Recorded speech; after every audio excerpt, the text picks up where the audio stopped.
At the start of the 19th century, America was still finding its shape, young, raw, and full of possibility. There were only 16 states then, about 5 million people in total. It was a country still being born, vasty in land, fragile in spirit, and unsure of what it might one day become. Most people lived off the land. They rose with the sun, worked until dusk, and prayed the soil would be kind enough to feed them another year. Cities were small and scattered, little pockets of brick surrounded by endless wilderness. Beyond them stretched the frontier, a word that meant both danger and destiny. To the east lay the old world's ocean. To the west, silence, a boundless promise, waiting to be touched. The people who settled here believed they were chosen to build something new. They didn't have much, maybe a Bible, a shovel, and a dream, but they carried an unshakable belief in freedom and in themselves. Still,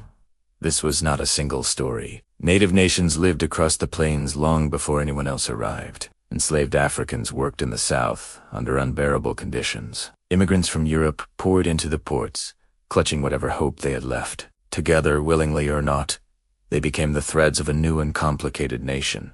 The century that followed would change everything. Quiet farms would give way to roaring factories. Wagons would be replaced by locomotives. Candles by electric lights. Rivers and forests would soon be bridged by steel, wire, and ambition. But before all that progress came struggle, hunger, loss, and lessons scarred by hard work. Living in 19th century America meant standing on the edge of history, unsure whether the next step forward would bring glory or ruin. It was a time of contrast. The century began with simplicity, families surviving by their own hands, and ended with towering cities and machines that seemed to move faster than time itself. Between those years lived the stories that defined America. Freedom and injustice, courage and greed, hope and heartbreak. If you listen closely, you can still hear them.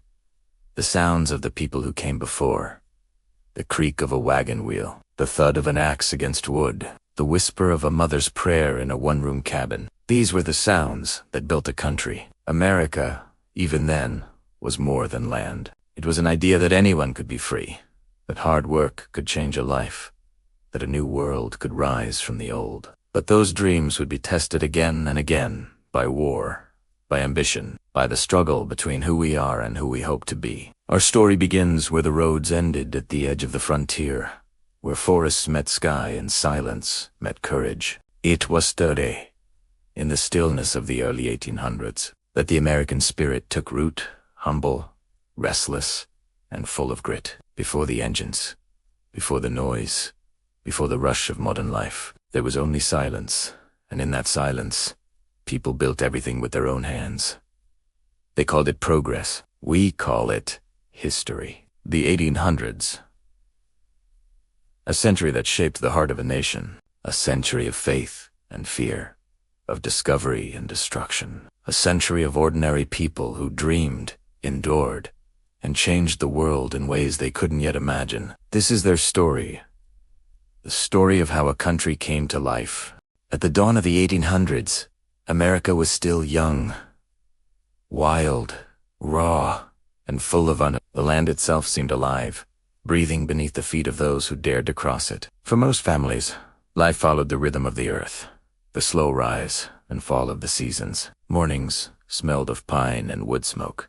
Nights were filled with the distant howl of wolves and the creak of old timber in the wind. The horizon stretched forever wide and untamed, calling to anyone brave enough to chase it. Beyond the edge of the known world, where maps faded into blank parchment, courage began. 1. Life on the frontier. To live on the frontier was to live face to face with both beauty and danger, a balance as delicate as the morning frost. It wasn't a place for the faint-hearted. Men and women who came here traded comfort for possibility. They packed wagons with what little they owned. Blankets, flour, tools, a few family keepsakes, and set out toward an uncertain dream. Each wheel turn carried them farther from the world they knew and deeper into one that could easily swallow them whole. When they arrived, there were no roads waiting, no houses to move into.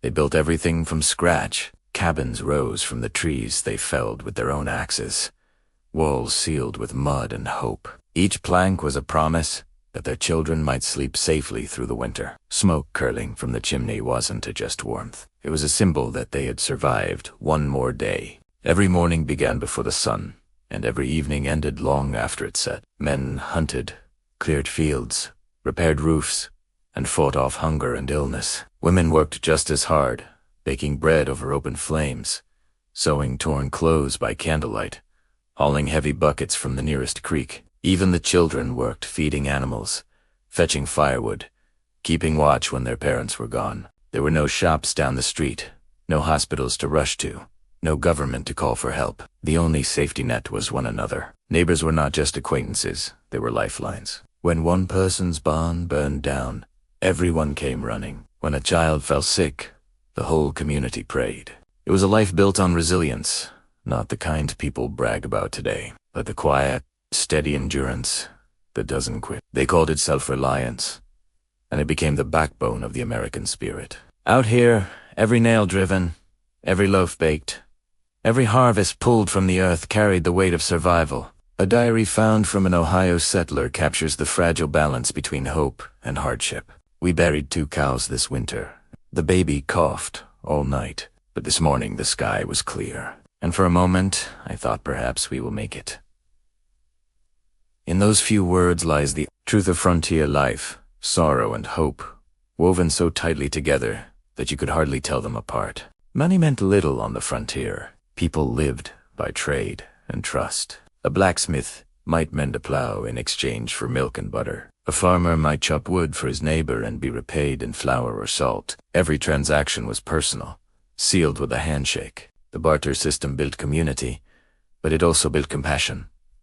Nobody survived alone. When crops failed or illness struck, others stepped in. The wealth of a settlement wasn't measured in gold. It was measured in how many hands would show up to help when disaster came. And disaster always came. The frontier had a way of testing faith. Winters were merciless wind that could freeze your skin in minutes. Snow that buried doors and fences until only chimney smoke proved a family was still alive. Rivers iced over, cutting people off from trade and travel.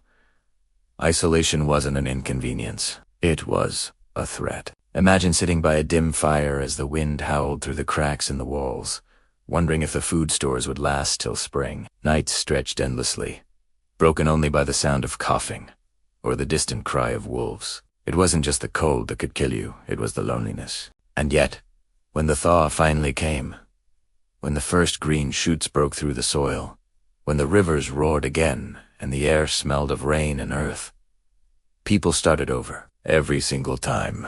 They patched roofs, mended fences, planted seeds, and prayed. They did it without complaint, because to complain was to give in. Out here, giving up wasn't an option. Still, not every hardship ended in tragedy. There was beauty, to quiet, profound beauty that bound people to the land in ways they couldn't explain. The sunsets were endless, streaks of gold and violet across the open sky. The sound of the wind in the tall grass was like a hymn. At night, the stars were so close, they seemed to hum with life. Children played barefoot through fields of wildflowers. Couples danced to fiddles at town gatherings. Neighbors shared pies, laughter, and stories of how they came to this place. There was joy in the simplest things. The first loaf baked with fresh grain, the sight of a newborn calf standing for the first time, the warmth of a shared fire. In these moments, you could almost forget how hard it was. You could almost believe that the land itself cared for you, as long as you respected it. The frontier wasn't a place people came to find comfort. They came to find themselves, to test the limits of their strength, to carve out a life with their own hands. Every scar told a story. Every grave marked a lesson. Every child born in a cabin deep in the woods was proof that hope could survive anything. Those early pioneers didn't know they were shaping a nation's identity, but in their quiet determination, in the way they faced hardship with stubborn grace, they built the foundation of what America would become. Out there, where the road ended and the wild began, they learned the most essential truth of all, that freedom always comes with a price. It demands sweat, sacrifice, and faith. Not the loud kind shouted from pulpits or battlefields, but the kind whispered every morning as the sun rose over another uncertain day. The people of the frontier lived simply, but their lives echoed far beyond their time. They taught their children that courage wasn't the absence of fear. It was the will to keep going despite it. They taught them that real wealth wasn't what you owned, but what you could build, give, and endure. And when winter returned, as it always did, they gathered around the fire, listening to the wind and reminding themselves that they had survived worse. They would survive again, because that's what life on the frontier was. A constant conversation between humanity and nature, between struggle and hope, between what could be taken and what could never be broken. It was more than a way of life. It was a quiet revolution, one born not in grand speeches or cities, but in cabins and fields, under skies so wide they made a person feel both small and infinite at once.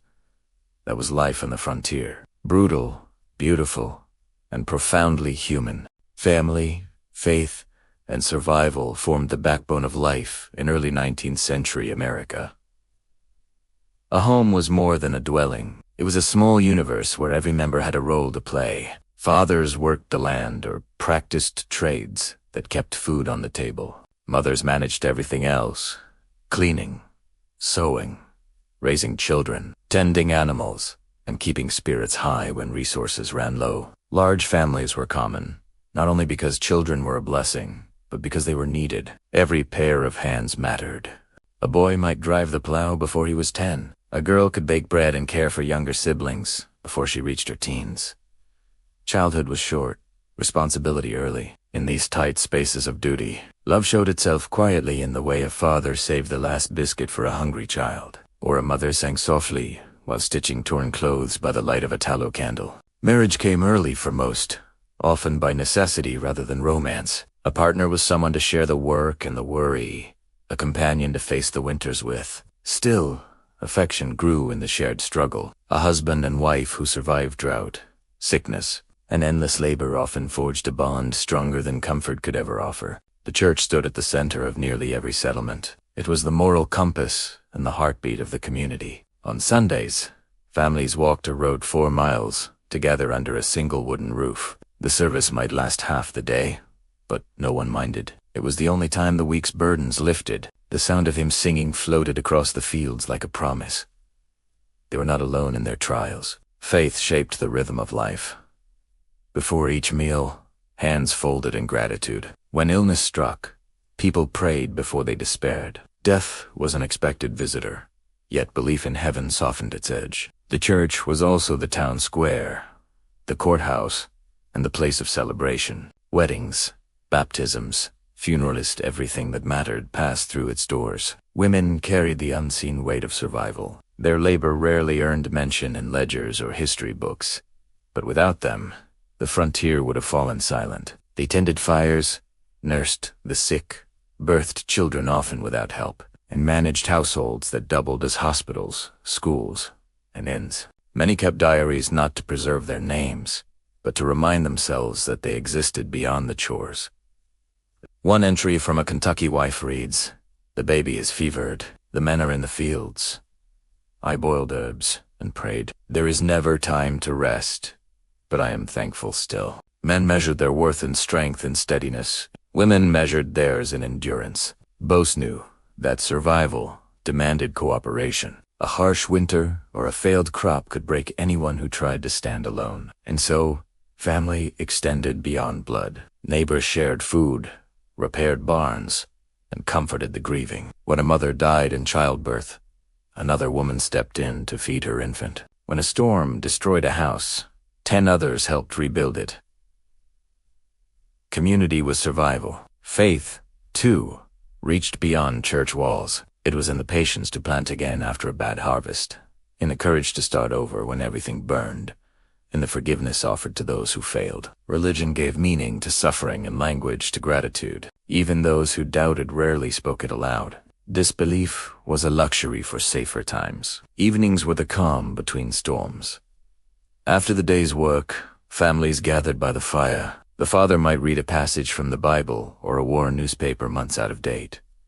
The mother mended shirts while listening. Children dozed against each other, their faces orange in the glow. Outside, the wind sighed through the trees, and for a moment, the world felt kind. Life was hard, but not joyless. People found happiness in small things, a good harvest, a baby's first steps, a neighbor's fiddle at a barn dance. They laughed easily, because laughter cost nothing and healed much. They endured because faith told them endurance was sacred. Family, faith, and survival were not separate strands. They were woven together into the same rope, one strong enough to pull an entire generation through hunger, cold, and loss. Every prayer whispered, every meal shared, every lesson taught at a mother's knee became part of the invisible foundation on which the country stood. When we look back now, their world seems distant, almost unimaginable in its simplicity. Yet beneath the hardships ran a current of grace, a belief that life, no matter how hard, was worth living and protecting. That quiet conviction built homes, towns, and hearts strong enough to outlast the century that followed. Education and simplicity were woven into the same fabric of early 19th century life. In small farming towns, learning was a quiet act of faith, the belief that knowledge could lift a person just as surely as hard work could feed one. A single room often served as the schoolhouse, the church, and sometimes even the meeting hall. It stood on a hill or near a stream, its windows smudged from years of children pressing close to watch the seasons change outside. Inside, the air smelled of wood smoke, chalk, and damp wool. A single iron stove gave off more smoke than heat. The teacher, usually a young woman or a traveling scholar, earned little more than room and board. Yet to the community, she was a keeper of light. Every morning she rang the bell, and children trudged through mud or snow carrying slates, lunch pails, and the weight of their parents' hopes. There were no grades, no schedules as we know them now. 6-year-olds sat beside 16-year-olds, all learning together. The lessons were simple: reading, writing, arithmetic, and above all, morality. The alphabet was recited like a prayer. The Bible and the McGuffey Reader were the main textbooks, teaching not only letters but values, honesty, respect, obedience, and thrift. Chalk was precious, paper a treasure. When supplies ran out, children wrote their sums in the dirt or on birch bark. Discipline was strict but fair. A lazy hand or a wandering mind earned a firm word. Sometimes a rap on the knuckles, but also gentle encouragement. You can do better. 3.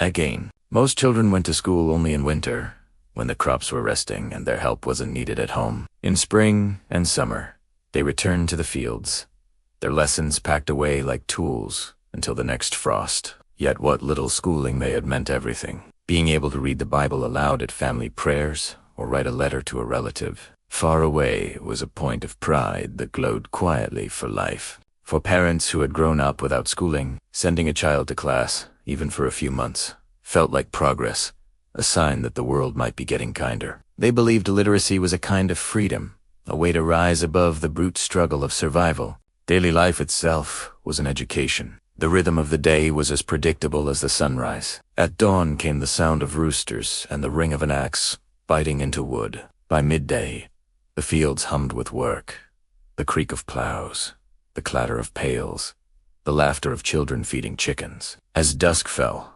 families gathered around the fire, their faces golden in the flickering light. Supper was simple: bread, stew, and gratitude. Afterward came reading the Bible. A newspaper passed from neighbor to neighbor, or perhaps a worn novel brought from the city months before. Those who couldn't read listened closely, their eyes closing as words painted pictures in the mind. Sometimes, the evening ended with a hymn sung softly, the voices of tired parents and sleepy children blending into something sacred. Simplicity wasn't a burden. It was the framework that made life bearable. People took comfort in repetition, chores done the same way each day, prayers said at the same hour, the turning of seasons marking the passage of time more clearly than any clock. The day began when light touched the windows and ended when darkness took the fields. There was little leisure and even less luxury, but life held a rhythm that modern hearts might envy. One built on purpose, connection, and gratitude for the smallest things. A loaf of bread rising perfectly, the first snow. A letter from a relative hundreds of miles away.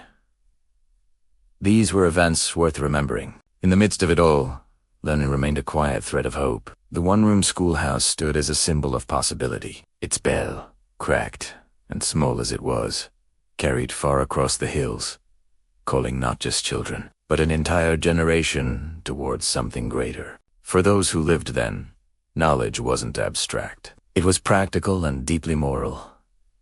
A way to read scripture, to measure land, to keep accounts, to write down a recipe so it wouldn't be lost. Education wasn't about escaping life. It was about understanding it better. And simplicity, far from ignorance, was its companion. It taught patience, respect for nature, and an awareness of how fragile everything could be. At night, when the fields were quiet and the stars hung low and bright, you could hear the echo of a hymn drifting from a cabin window, mingling with the steady rhythm of crickets. It was a sound both humble and eternal.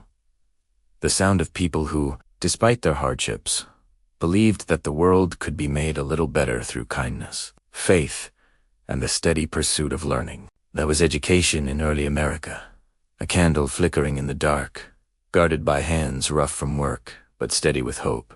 By the 1830s, the idea of going west had become more than a dream. It was a calling. The frontier no longer ended at the forests of Kentucky or the rivers of Missouri. It stretched beyond imagination into lands whispered about in taverns and churchyards.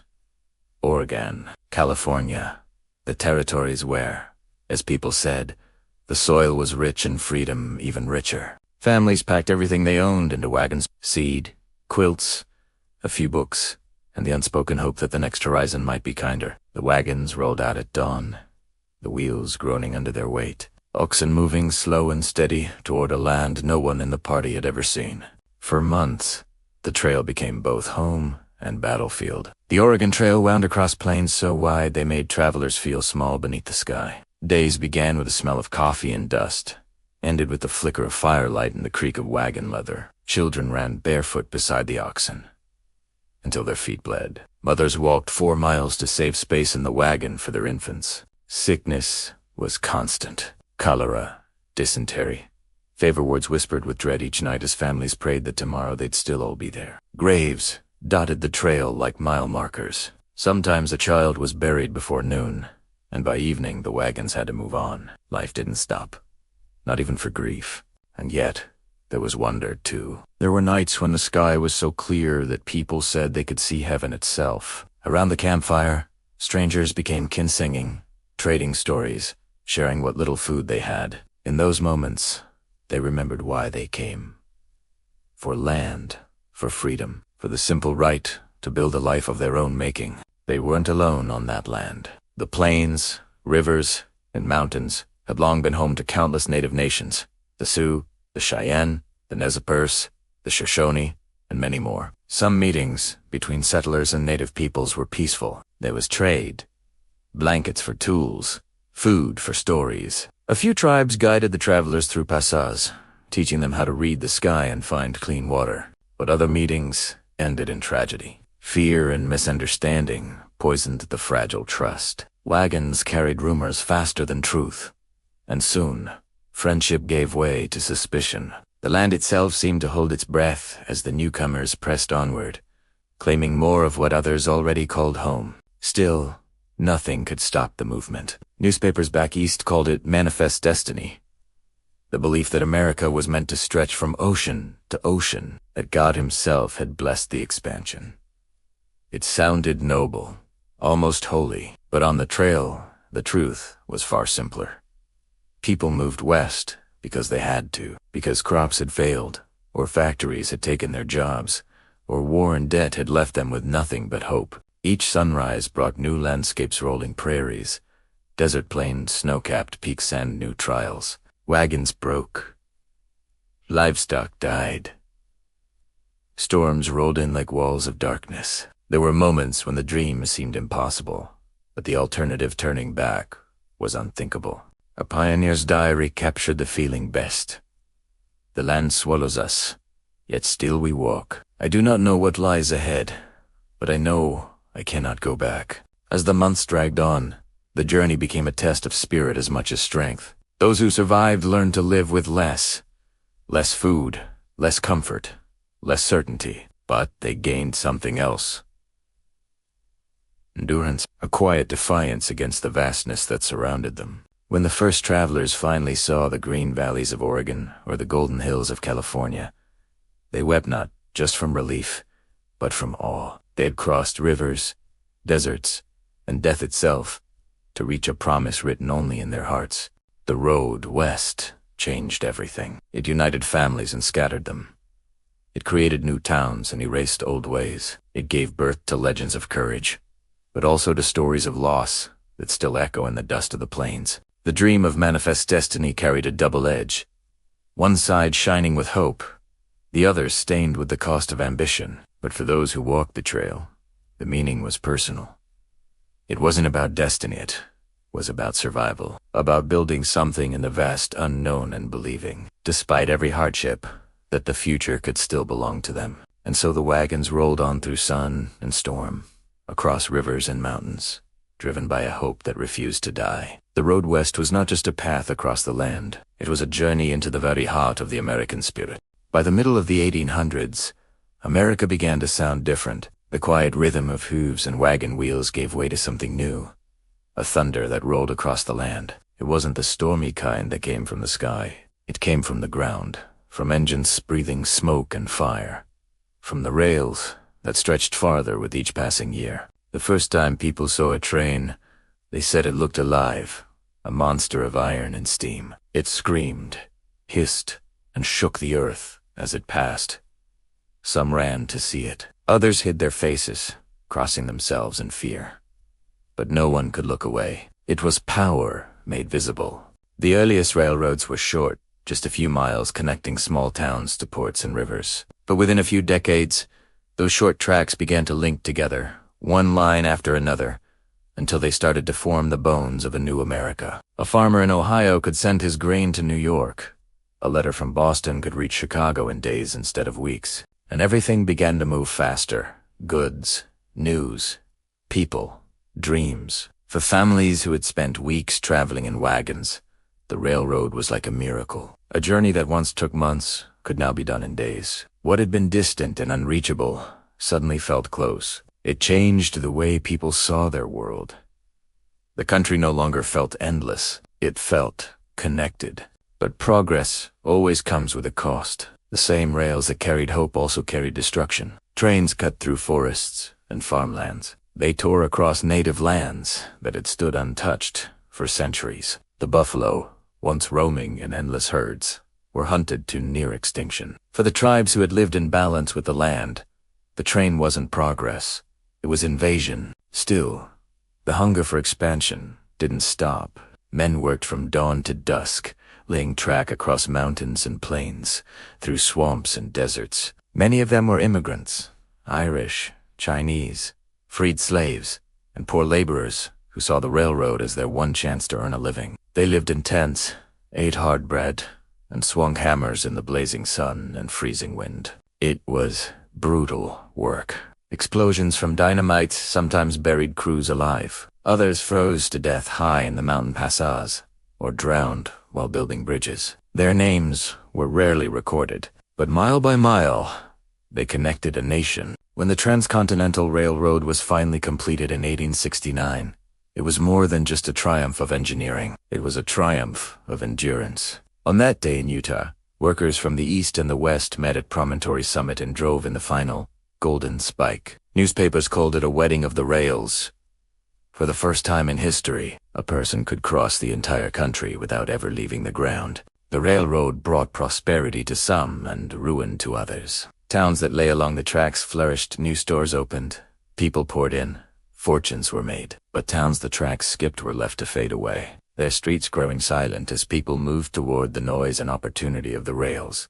Farmers soon discovered that progress wasn't always fair. The same companies that carried their crops to market also decided what the prices would be.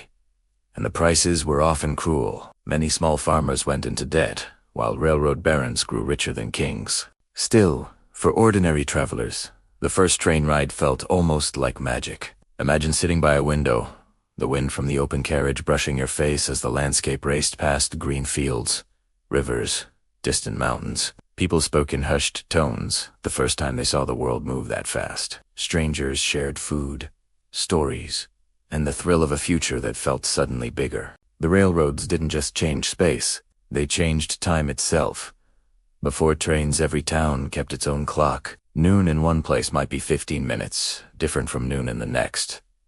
But trains needed schedules. They couldn't run on guesswork. So, in 1883, America divided itself into time zones. For the first time, the country moved to one heartbeat. The rails also carried ideas. Newspapers, books, and letters spread faster than ever. Thoughts that began in one corner of the country could reach the other in days. The train didn't just move people, it moved minds. But even as the nation cheered its progress, some missed what had been lost. Farmers who once walked their fields in silence now heard the whistle cutting through the dawn. Children who once rode horses now watched the landscape blur too quickly to touch. The country was speeding up, and not everyone could keep pace. The railroad became a symbol of the new America, powerful, restless, unstoppable. It brought comfort to some, pain to others, and change to everyone. It tied together cities and small towns, rich and poor, east and west.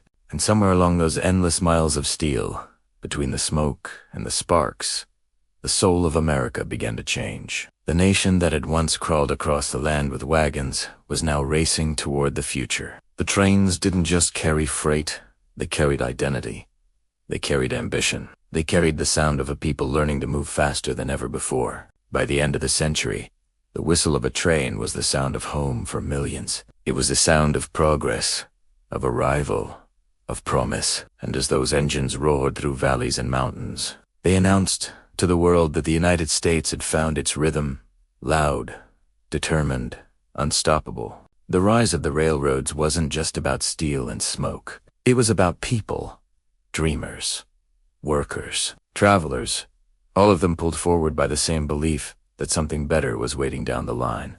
By the mid-1800s, America's heart began to shift from the quiet rhythm of the countryside to the restless pulse of the city. The air that once smelled of pine and soil now carried the scent of coal, smoke, horse manure, and hot metal. The whistle of the train didn't end at the station. It spilled into the streets, where crowds moved like rivers, and every step seemed to lead towards something new. Cities were growing faster than anyone could have imagined. New York, Boston, Philadelphia, Chicago.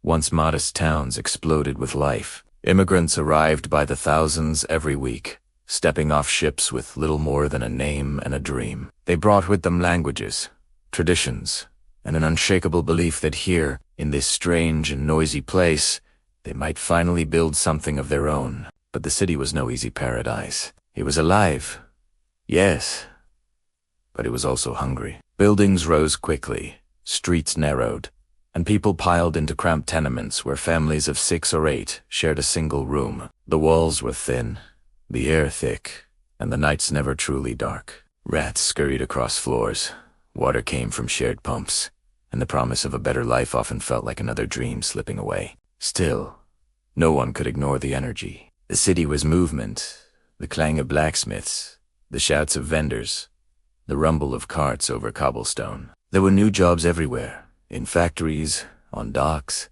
in warehouses and workshops that ran day and night. Men labored by the hundreds, women worked sewing machines for pennies a day, and children, barely tall enough to reach the counter, sorted coal, cleaned chimneys, or carried water in buckets half their size. The Industrial Revolution had arrived, and it didn't ask permission. Machines replaced muscle. Steam replaced sweat. What once took a dozen workers now took one man and a crank. The world was changing, and everyone could feel it. Factories became cathedrals of progress, vast, roaring halls where the light of day barely touched the floor. Inside, the air was heavy with heat and dust, but the work never stopped. There was pride in earning a wage, in building something real, steel, shoes, cloth, bricks, but also exhaustion. For every man who found success, 10 others broke their backs, trying to, and yet, the cities kept growing. People came because they had to, because the farm had failed, or the famine had driven them out, or because somewhere deep inside, they believed that survival and salvation might be hiding in the same crowded alley. Life in the city was a contradiction, hardship and opportunity wrapped in the same breath. A person could starve or strike gold within a few blocks. On one street, a banker's carriage would roll past velvet-draped windows. On the next, barefoot children begged for bread. The gap between the rich and poor grew wider with every new factory chimney that rose into the sky. Still, there was a kind of magic in the chaos. Street lamps lit up the nights, casting a glow that made even the poorest neighborhoods feel alive. People gathered in taverns to share songs from the old country, in churches to find comfort, and in theaters to forget their troubles for an hour. Immigrant neighborhoods bloomed. Irish, Italian, German, Jewish, Chinese, each bringing its own flavor, its own rhythm, its own dreams. The city was messy, but it was alive in a way no one had ever seen before. And from that mess, something new began to form: the idea of community, not by blood or birthplace, but by circumstance. The butcher knew the cobbler, the seamstress knew the lamplighter.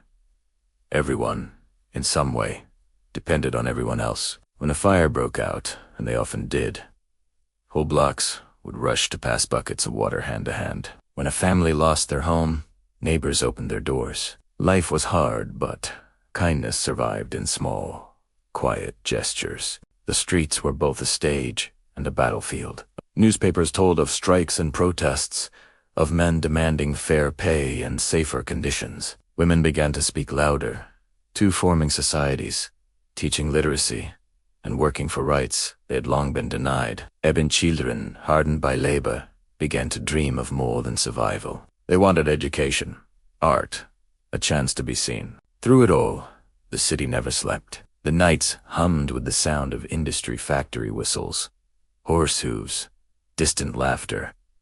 Smoke curled above rooftops like a second sky. People learned to live with the noise, to find beauty in its rhythm. A factory bell became the city's heartbeat. And despite the poverty, despite the grime and danger, people stayed. They stayed because the city gave them something the countryside never could.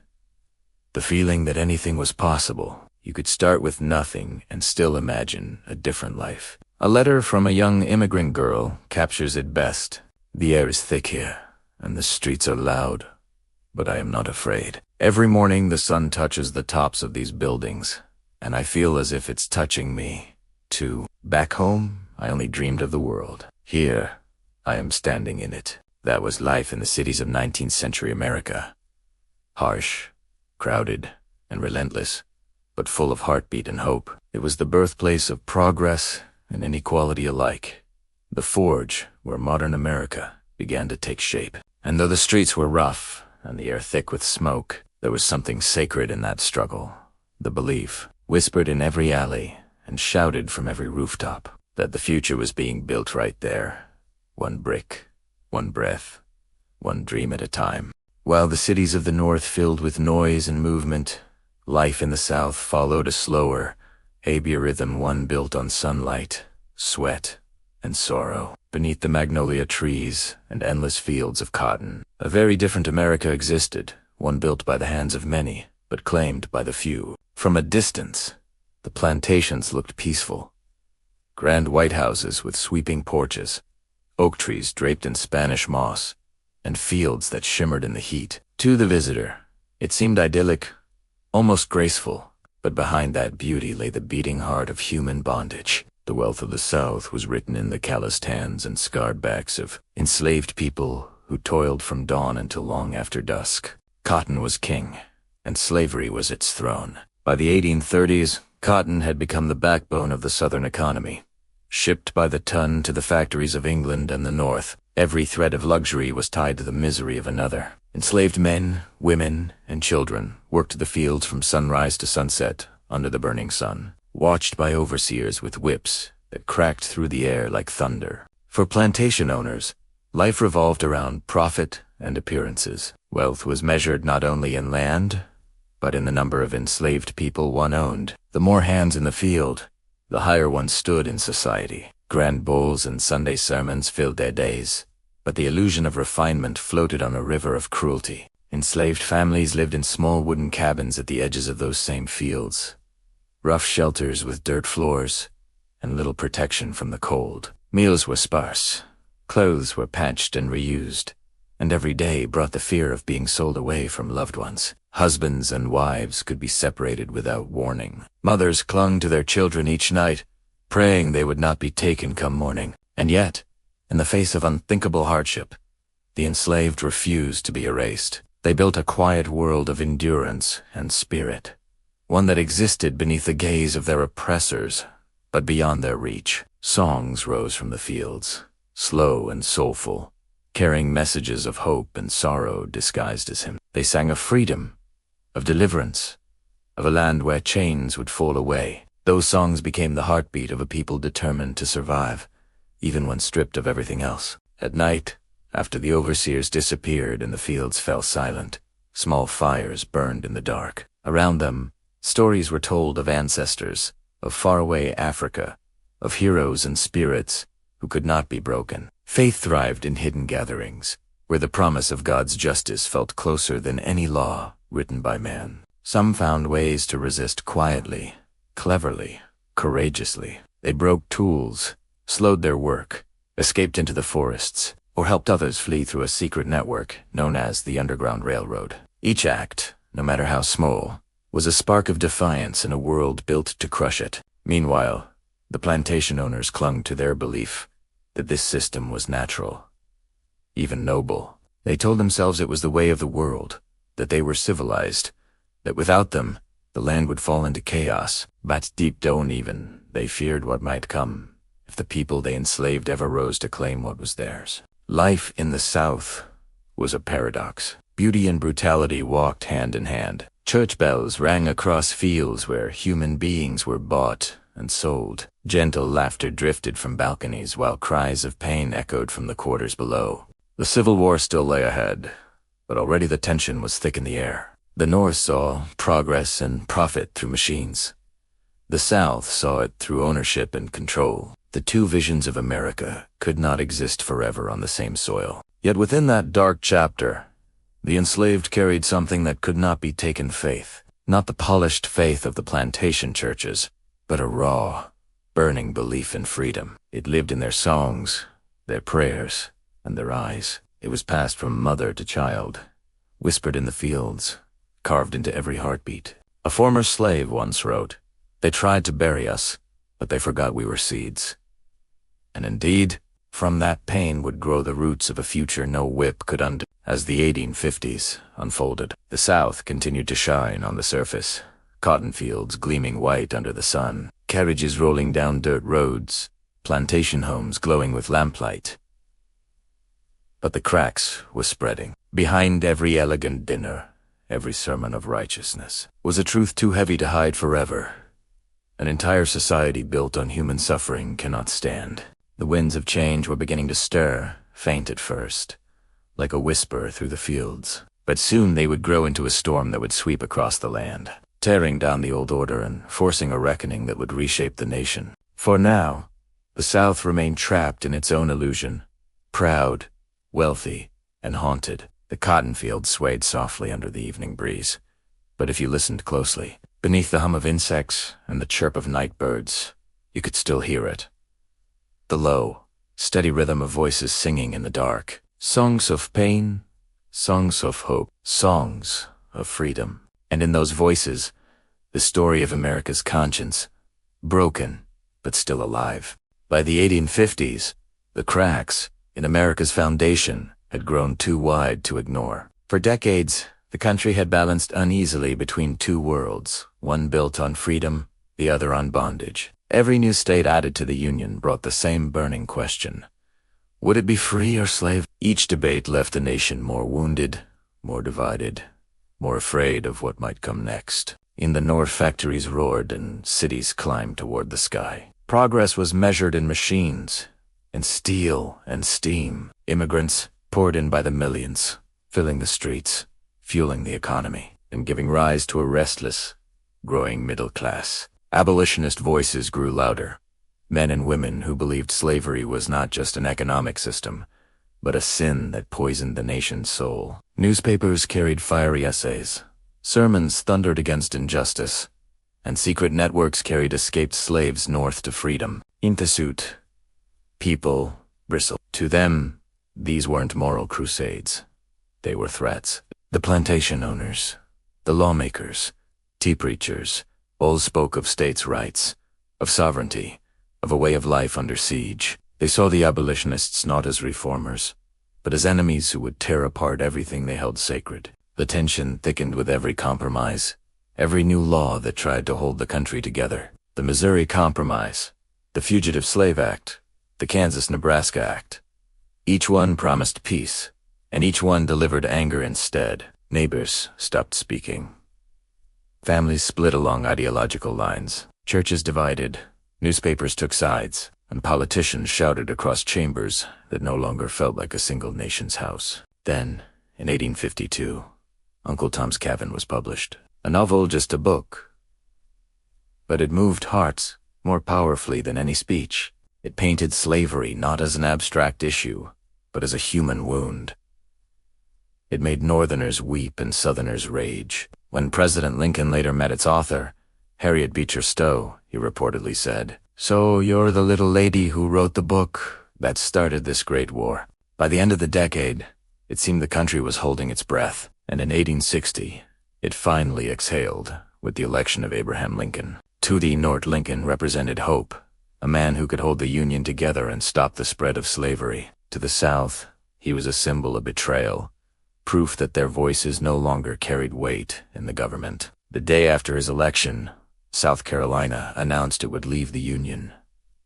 Within months, 6 more states followed, forming a new nation, the Confederate States of America. Lincoln hadn't even taken office yet, and already the Union was breaking apart. The country trembled as men on both sides began to prepare for what they all feared and secretly knew was coming. In the suit, young men gathered rifles and drilled in town squares, waving flags stitched with stars of their own. They spoke of defending honor, home, and tradition. In the North, crowds sang patriotic songs in city streets, vowing to preserve the nation their fathers had built. No one yet imagined how long, how bloody, how costly the war would be. When Confederate troops fired on Fort Sumter in April 1861, the echo rolled across the land like the toll of a funeral bell.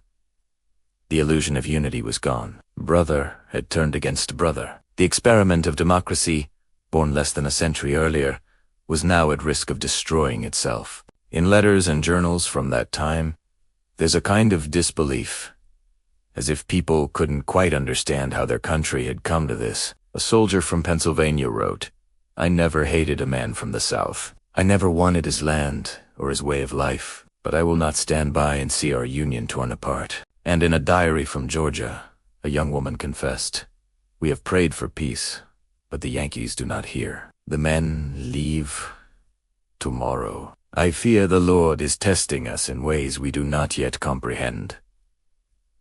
The Civil War wasn't just a clash of armies. It was a collision of identities, to visions of America that could no longer share the same sky. The fields that once grew wheat and cotton would soon be soaked in blood. The rivers that once carried trade would carry both, and the songs once sung in churches and on porches would turn to lament. By 1861, the country that had once dared to call itself united was now 2 nations staring at each other across a chasm of fear, pride, and grief.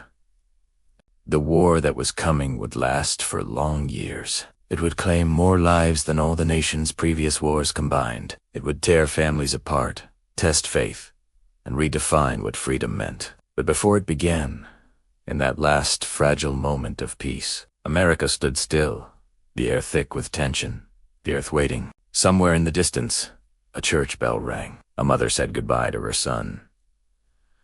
A soldier tightened his boots, and the wind carried the first faint smell of gunpowder. The nation that had once stretched its arms toward the horizon now turned those arms against itself, and the century that began with promise was about to drown in fire.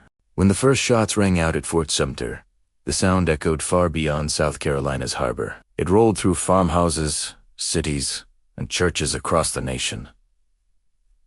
The signal that peace had ended. The Civil War had begun, and suddenly, everything changed. Young men who had never traveled more than a few miles from home found themselves boarding trains with rifles on their shoulders and pride in their hearts. They marched away to the sound of drums and church bells, believing they'd be home by Christmas. Mothers wept quietly, behind closed doors. Fathers shook hands, trying to hide their fear. Nobody yet understood how long or how terrible the war would be. In the beginning, both sides were sure of victory. The Union had industry, railroads, and manpower. The Confederacy had passion, home field advantage, and the fierce belief that they were defending their way of life. But the war that followed would be unlike anything the country had ever seen.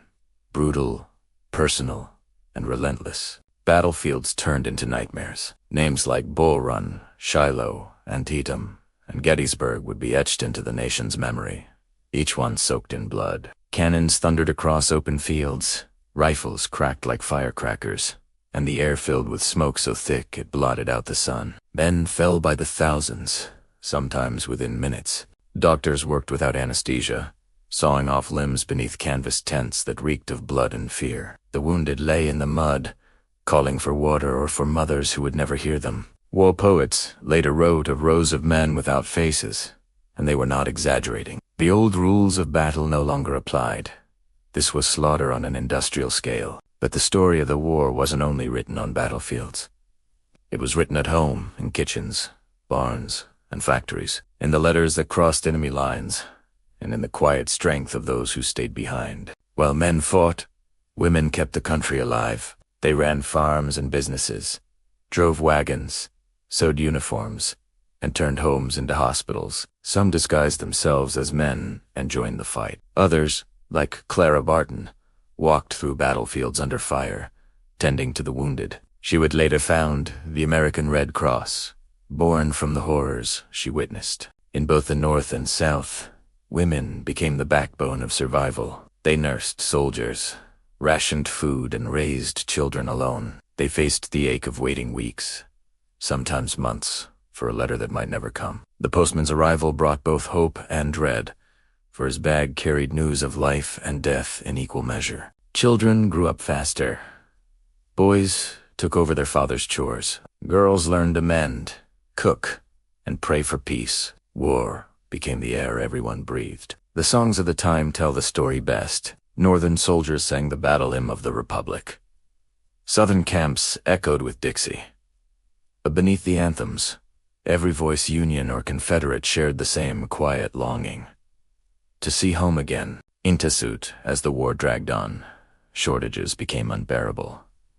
Salt was worth its weight in silver. Red lines formed. The laughter once heard in grand plantation homes faded, replaced by silence and candlelight. Confederate money became worthless. Even the proudest families sold heirlooms to buy food. In the North, the economy surged. Factories boomed, producing weapons, uniforms, and trains to move supplies, but the prosperity was bittersweet. The newspapers were filled with lists of the dead, entire columns of names printed in small, merciless letters. Both sides learned to live with grief. Women wore black for years. Children played with toy soldiers carved from wood, unaware that their games mirrored the world around them. Churches filled each Sunday with prayers for sons and husbands who would never return. Through it all, letters kept the country connected. Fragile bridges between life and death. Some were brief, others heartbreakingly tender. Dearest Mary, one Union soldier wrote, "If this letter reaches you, know that I am well, though the guns have not stopped for 3 days. Tell the children I dream of them. I keep your picture close. It smells faintly of home." Another, from a Confederate private, said, "The nights are cold, and I cannot sleep for thinking of you. The sky is full of smoke, but I still see your face in every flame. Pray for me." These words, ink-smudged by sweat, rain, and tears, carried more weight than bullets ever could. They reminded those who fought what they were fighting for, and those who waited what they were waiting for. As the war dragged into its second and third years, the optimism that had once burned so brightly began to dim. The fields were no longer green. They were gray and lifeless, trampled by boots and stained by loss. And yet, amid all the suffering, something extraordinary began to grow resilience. Soldiers on both sides learned to share food with prisoners, to pray with enemies, to see the humanity beneath the uniform. The war that had begun in hatred started to teach its participants the true cost of division. By 1863, with the signing of the Emancipation Proclamation, the war's purpose began to shift. It was no longer just about preserving the Union or defending the South. It was about freedom itself. The conflict had become a moral reckoning, and so, even as the guns continued to roar, a new hope flickered across the land that from this blood and ruin, something better might be born. But for now, the war ground on, and the people endured. The North forged ahead with steel and strategy. The South clung to faith and stubborn pride. And somewhere between the two, in muddy fields, in candlelit cabins, in whispered prayers, America held its breath, waiting for the day when the killing would finally stop and the healing could begin. By 1865, the Civil War had left America almost unrecognizable. The fields that once bloomed with cotton and wheat were now littered with cannon shells and bones. Cities lay in ruins, bridges collapsed, and families north and south were fractured beyond repair. The war had ended, but the country was not yet at peace. When news spread that General Robert E. Lee had surrendered to Ulysses S. Grant at Appomattox Courthouse, bells rang across the North. Strangers embraced in the streets, church choirs sang, and newspapers shouted, "The Union preserved." But the celebration was fragile, trembling with exhaustion. Too many names had been carved into gravestones. Too many mothers had no one left to welcome home. For the South, surrender was not just defeat.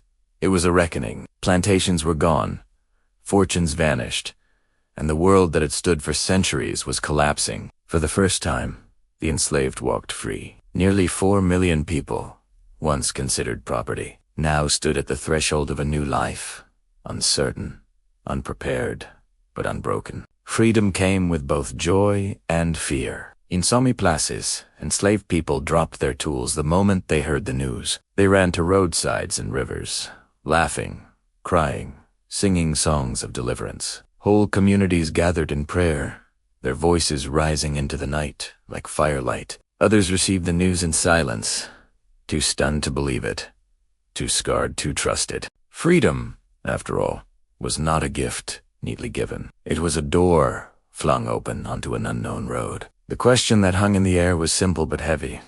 Now what? What did freedom mean when you owned nothing? When you had no land, no money, no home to return to? When the country that had enslaved you still saw you as less than human? The newly freed, now called freedmen and freedwomen, wandered the roads in search of family, some walking hundreds of miles to reunite with children or spouses. Sold years before, newspapers began publishing lost family ads. Heartbreaking. Please written by those looking for loved ones. Information wanted of my son, John Carter, sold from Richmond in 1858. Any word of him will bless his mother, Maria. Across the South, small gatherings began to rise, not of soldiers or politicians, but of the freed themselves. They built schools in old barns, held classes under trees, and learned to read from the Bible or scraps of paper. For generations, literacy had been forbidden to them. Now, with trembling hands and blazing determination, they traced letters like sacred symbols of rebirth. Teachers came from the North, some idealists, some missionaries, to help educate the newly free. The work was hard, the pay poor, and violence never far away, but the hunger for learning was unstoppable. A former slave in Georgia said it best: reading makes a man free twice, once from bondage and once from ignorance. Meanwhile, the South struggled to accept the new reality. Reconstruction began, a plan to rebuild the Union and redefine what it meant to be American. Federal troops occupied southern towns to keep order. New governments were formed, new laws written, and for the first time, black men were granted the right to vote and even hold office.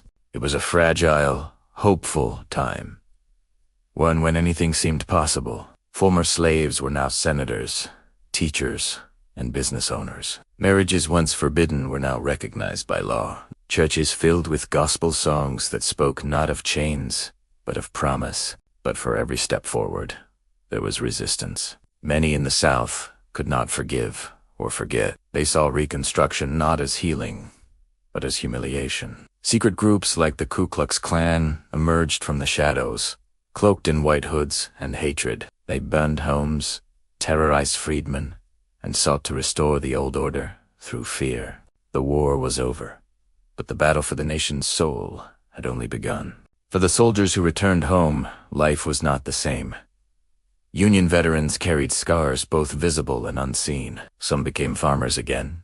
Others disappeared into the growing cities, haunted by memories they never spoke aloud. Confederate soldiers returned to find their homes destroyed, their families scattered, and their world unrecognizable. Many walked for days with nothing but rags and memories, too proud to beg and too broken to rebuild. Even Abraham Lincoln, the man who had carried the nation through its darkest storm, did not live to see the dawn he had fought for. Just days after Lee's surrender, he was shot in Ford's Theater by a Confederate sympathizer. His death was like a second wound, cutting the nation's fragile hope in half. People wept openly in the streets.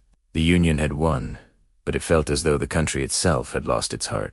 In the years that followed, the South and North drifted uneasily toward reconciliation, bound together by grief as much as by law. The land healed slowly, but the people carried their pain much longer. Yet amid all the sorrow, new seeds were planted. The freedmen who learned to write taught others. The soldiers who had seen too much built homes for peace. The mothers who had buried sons tended gardens in their memory. America was wounded, but alive, stitched together not by perfection, but by perseverance. Freedom was no longer just a word in a document. It was real now, fragile and living, walking barefoot down the dusty roads of the South. Each other face dark and bright, lined and weary, determined and proud. The war had ended the question of slavery, but it had opened a far greater one. Could a country so divided ever truly become one again? The answer was uncertain. The road ahead was long and rough, full of anger, injustice, and hope. But somewhere in the distance, beyond the scars and the graves, beyond the ruins and the rebuilding, there was the faint sound of something new being born. Not just freedom, not just unity, but the first heartbeat of a different America. An America still learning what those words really meant. The war had ended, but peace did not come easily. In the spring of 1865, America stood blinking in the sunlight after 4 years of darkness. The battlefields were quiet, but the silence was uneasy. It was the silence of a nation unsure how to start again. The South was in ruins. Once proud cities like Richmond and Atlanta lay blackened and broken. Their railroads twisted like ribbons of ash. Plantations had burned, their fields turned to weeds. The rivers that had once carried cotton and commerce now carried ghosts of war. For many Southerners, the defeat was not just military, it was spiritual. Everything they had built, everything they believed eternal, had vanished almost overnight. The North, though victorious, was equally weary. The jubilation of victory had given way to the enormity of the task ahead.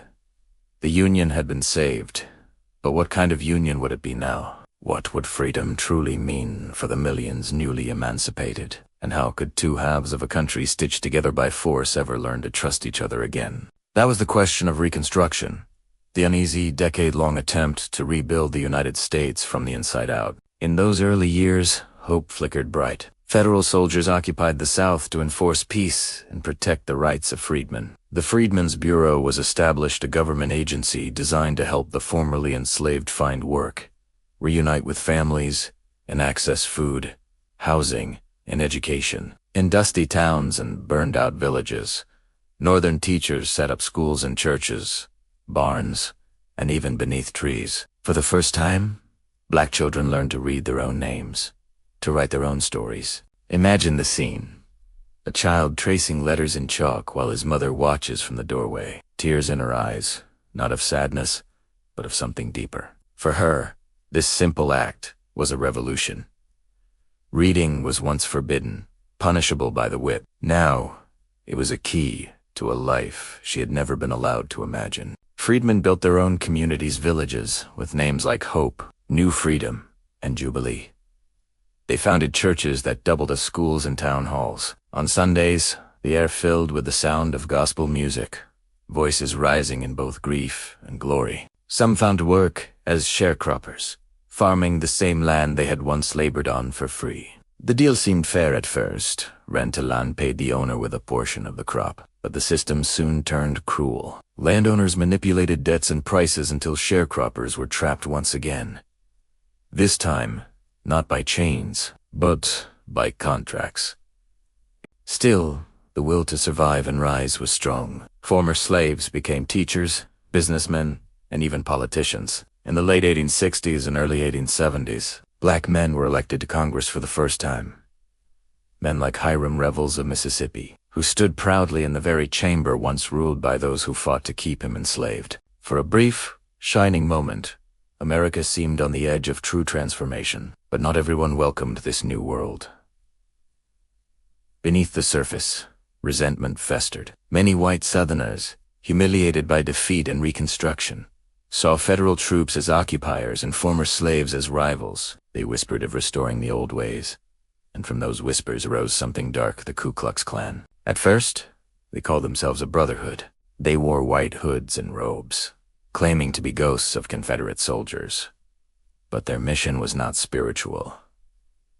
It was terror. They rode at night, burning homes, beating teachers, lynching men who dared to vote. Their goal was simple: to make freedom so frightening that it would not be used. Northern newspapers reported the horrors, but the distance dulled the outrage. Many Americans wanted to move on, to stop fighting, to stop bleeding. They turned their eyes westward, toward railroads and opportunity, and away from the South's continued suffering. In Washington, political will began to fade. Reconstruction laws were weakened.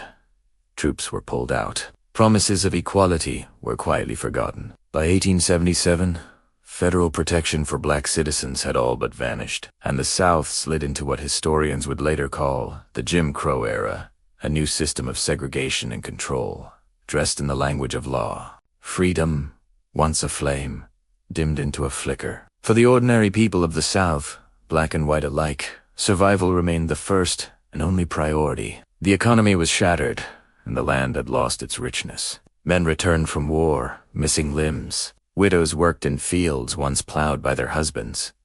Children grew up without knowing peace. And yet, life found a way forward. Markets reopened. Churches rebuilt. Weddings were celebrated again. Slowly, painfully, the country began to move. The same spirit that had carried families across the frontier, that had kept them alive through winter and war, stirred once more. For the newly freed, progress came not in great leaps, but in quiet, stubborn steps. A small business opened. A child graduated. A preacher bought his first plot of land. These victories were fragile, but they mattered. They were proof that history could bend, even slowly. One freedman, interviewed years later, was asked what freedom meant to him. He thought for a long moment before answering. "Freedom means I can sit under my own vine and fig tree, and no man can take me from it."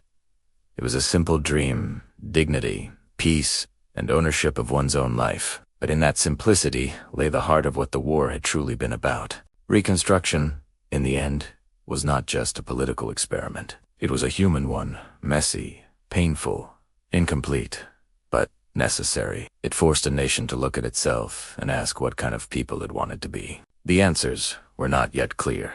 The wounds were still open, and the scars still fresh. But beneath the ruin, something stubborn and sacred remained.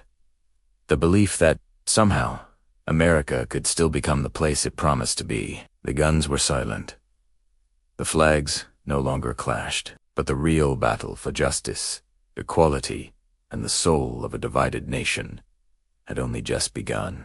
As the wounds of the Civil War slowly began to scab over, another great movement was reshaping America, not from within, but from across the oceans. The 1870s and 1880s brought a flood of new faces, new languages, new hopes. Ships that once carried soldiers and supplies now carried people, millions of them, fleeing hunger, tyranny, and despair in search of the same promise that had drawn settlers centuries earlier. They came from Ireland, still haunted by famine, from Germany, fleeing political unrest, from Italy, Poland, Russia, and the far corners of Scandinavia. They came from China, crossing the Pacific with dreams of gold and work on the railroads. By the time the century neared its end, more than 25 million immigrants had arrived on American shores. The gateway to this new world was off in New York Harbor. As ships approached, passengers crowded the decks to glimpse the rising figure of the Statue of Liberty, her torch glinting in the sun.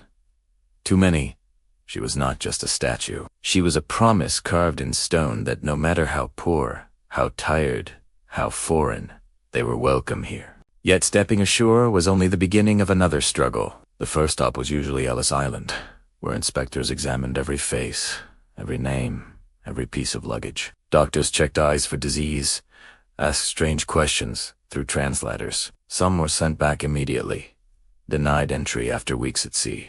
But those who passed walked out into the clamorous streets of America, into a world that was not waiting to make things easy for them. Cities were bursting at the seams. Immigrant families crammed into narrow tenement buildings, where a single room might house 10 people. The smell of coal smoke and sewage mixed with the aromas of home garlic and cabbage, fresh bread and salted fish. Laundry hung from every window like flags of survival. Men took the hardest jobs, digging ditches, hauling bricks, building railroads, mining coal, working in factories where the air itself felt poisonous. Women labored in sweatshops or washed clothes for the wealthy. Children sold newspapers, shined shoes, or carried water in the streets. But no matter how hard the work, they called it opportunity.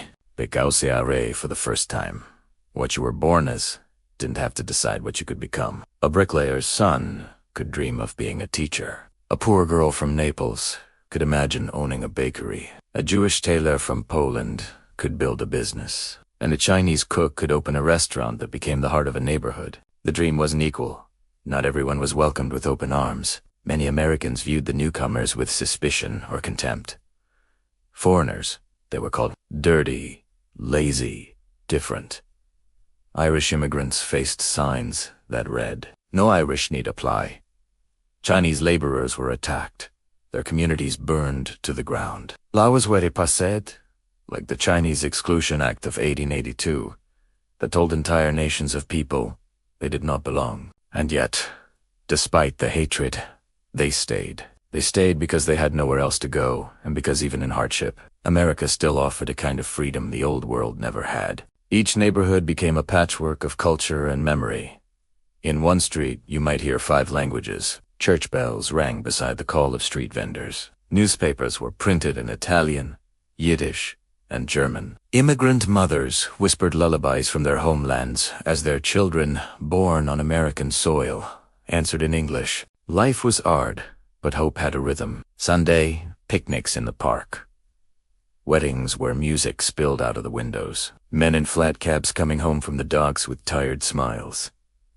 Women planting flowers in tin cans by their doorways. Small moments of beauty that made the struggle bearable. The immigrants didn't just build lives.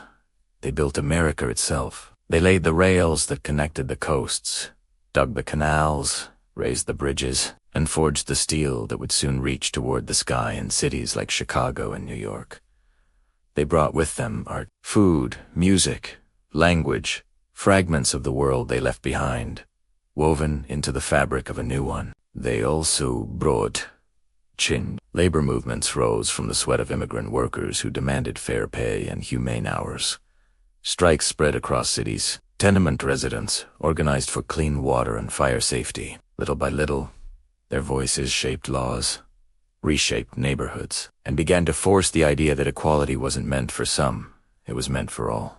Through all the hardship, one thing united them: the belief that tomorrow could be better, that their children would stand taller, read faster, and live freer than they ever could. And so they sacrificed sometimes everything to make that tomorrow real. There's a photograph from 1890, taken in a New York alley. Children in rags sit on the steps of a tenement building, sunlight spilling between them. Their faces are dirty, but their eyes are bright. Behind them, laundry flutters in the wind like sails on a ship. That image captures the truth of the immigrant story: exhaustion and hope, side by side. The old world had been a place of limits. The new world was a place of possibilities. Messy, unfair, and often cruel, but alive with promise. In their songs and their prayers, in their laughter and their labor, these new Americans redefined what the country was meant to be. By the end of the 19th century, the United States was no longer a nation of just one people, one culture, or one dream. It was a mosaic, rough, colorful, imperfect, and beautiful. Each accent, each recipe, each story carried across the sea became another thread in the American tapestry. A reminder that the country's greatest strength was not found in sameness, but in the courage to begin again. And as the new century approached, the children of immigrants stood on street corners and factory floors, gazing up at the skyline of a nation still under construction. A nation built from struggle, faith, and the stubborn, shining belief that no matter where you began, you could always move forward. By the final decades of the 1800s, America had traded the rhythm of the plow for the roar of the engine. The once quiet land of farms and homesteads was now a nation of smokestacks, steel, and steam. The machine age had arrived, and with it came both astonishing progress and crushing cost. The heart of this transformation beat in the cities, in the long, brick buildings, where thousands of men, women, and children worked side by side under the shadow of machines. Inside, the air was thick with smoke, heat, and the constant clang of metal on metal. The days began before sunrise and ended long after the lamps were lit. Yet for many, the pay was barely enough to survive. Still, there was something electric in the air. The United States had become the workshop of the world. Textile mills spun miles of cloth each day. Ironworks forged rails and bridges. Coal mines powered everything from locomotives to homes. The Industrial Revolution, once an English story, had crossed the Atlantic and taken root in American soil. In those years, cities like Pittsburgh, Cleveland, Detroit, and Chicago became engines of change. Their skies glowed orange with furnace fire, and the air hummed with invention. Immigrants, freedmen, and farmhands poured in by the millions, each searching for steady work and a piece of the growing dream. But life inside the factories was harsh. Machines didn't rest, and neither did the people who ran them. A single mistake, a sleeve caught in a gear, a hand too close to a blade, could mean disaster. Child labor was common. Boys as young as 10 worked in coal mines or stood at spinning looms for 12 hours a day. Women toiled in textile factories, their backs aching and their fingers raw, earning a fraction of what men made. And yet, they endured. Because for many, factory work meant stability, a roof over their heads, a loaf of bread on the table, a chance, however small, to rise. The noise of the machines became the sound of survival. Steam whistles marked the hours. Iron wheels turned without end. The modern age was loud, relentless, and intoxicating. Outside the factory gates, new neighborhoods grew, rows of narrow houses, taverns, churches, and corner shops. You could tell a city's industry by its smell. Iron and oil in Pittsburgh, sawdust in Chicago, salt and fish in Boston, leather and tobacco in Richmond. The air was heavy, but it meant work, and work meant life. Not everyone shared in the prosperity. The Gilded Age, as it came to be called, glittered for a few while others struggled in its shadow. In New York and Philadelphia, elegant carriages rolled down the same streets, where hungry children slept beneath newspapers. Mansions glowed with candlelight while factories reeked of sweat and sorrow. For the wealthy, the new industrial barons, this was the age of empire. Men like Andrew Carnegie, John D. Rockefeller, and J.P. Morgan built fortunes so vast they seemed untouchable. They owned steel mills, oil fields, railroads, and banks. Their names became synonymous with power. Newspapers called them captains of industry. Critics called them robber barons. Meanwhile, the workers who built their empires began to demand more than crumbs. The first labor unions formed in smoke-filled taverns and crowded tenements. Men gathered after long shifts to talk of fairness, safety, and dignity. Women joined too, leading strikes in textile mills and fighting for shorter hours. The struggle for workers' rights was fierce. Strikes often ended in violence, factories set on fire, police batons cracking over heads, gunfire echoing through the streets. But every small victory mattered. Each new law, each shorter workday, was a step toward justice in an age that often forgot the humanity behind the machines. Technology advanced at breathtaking speed. The telegraph connected cities.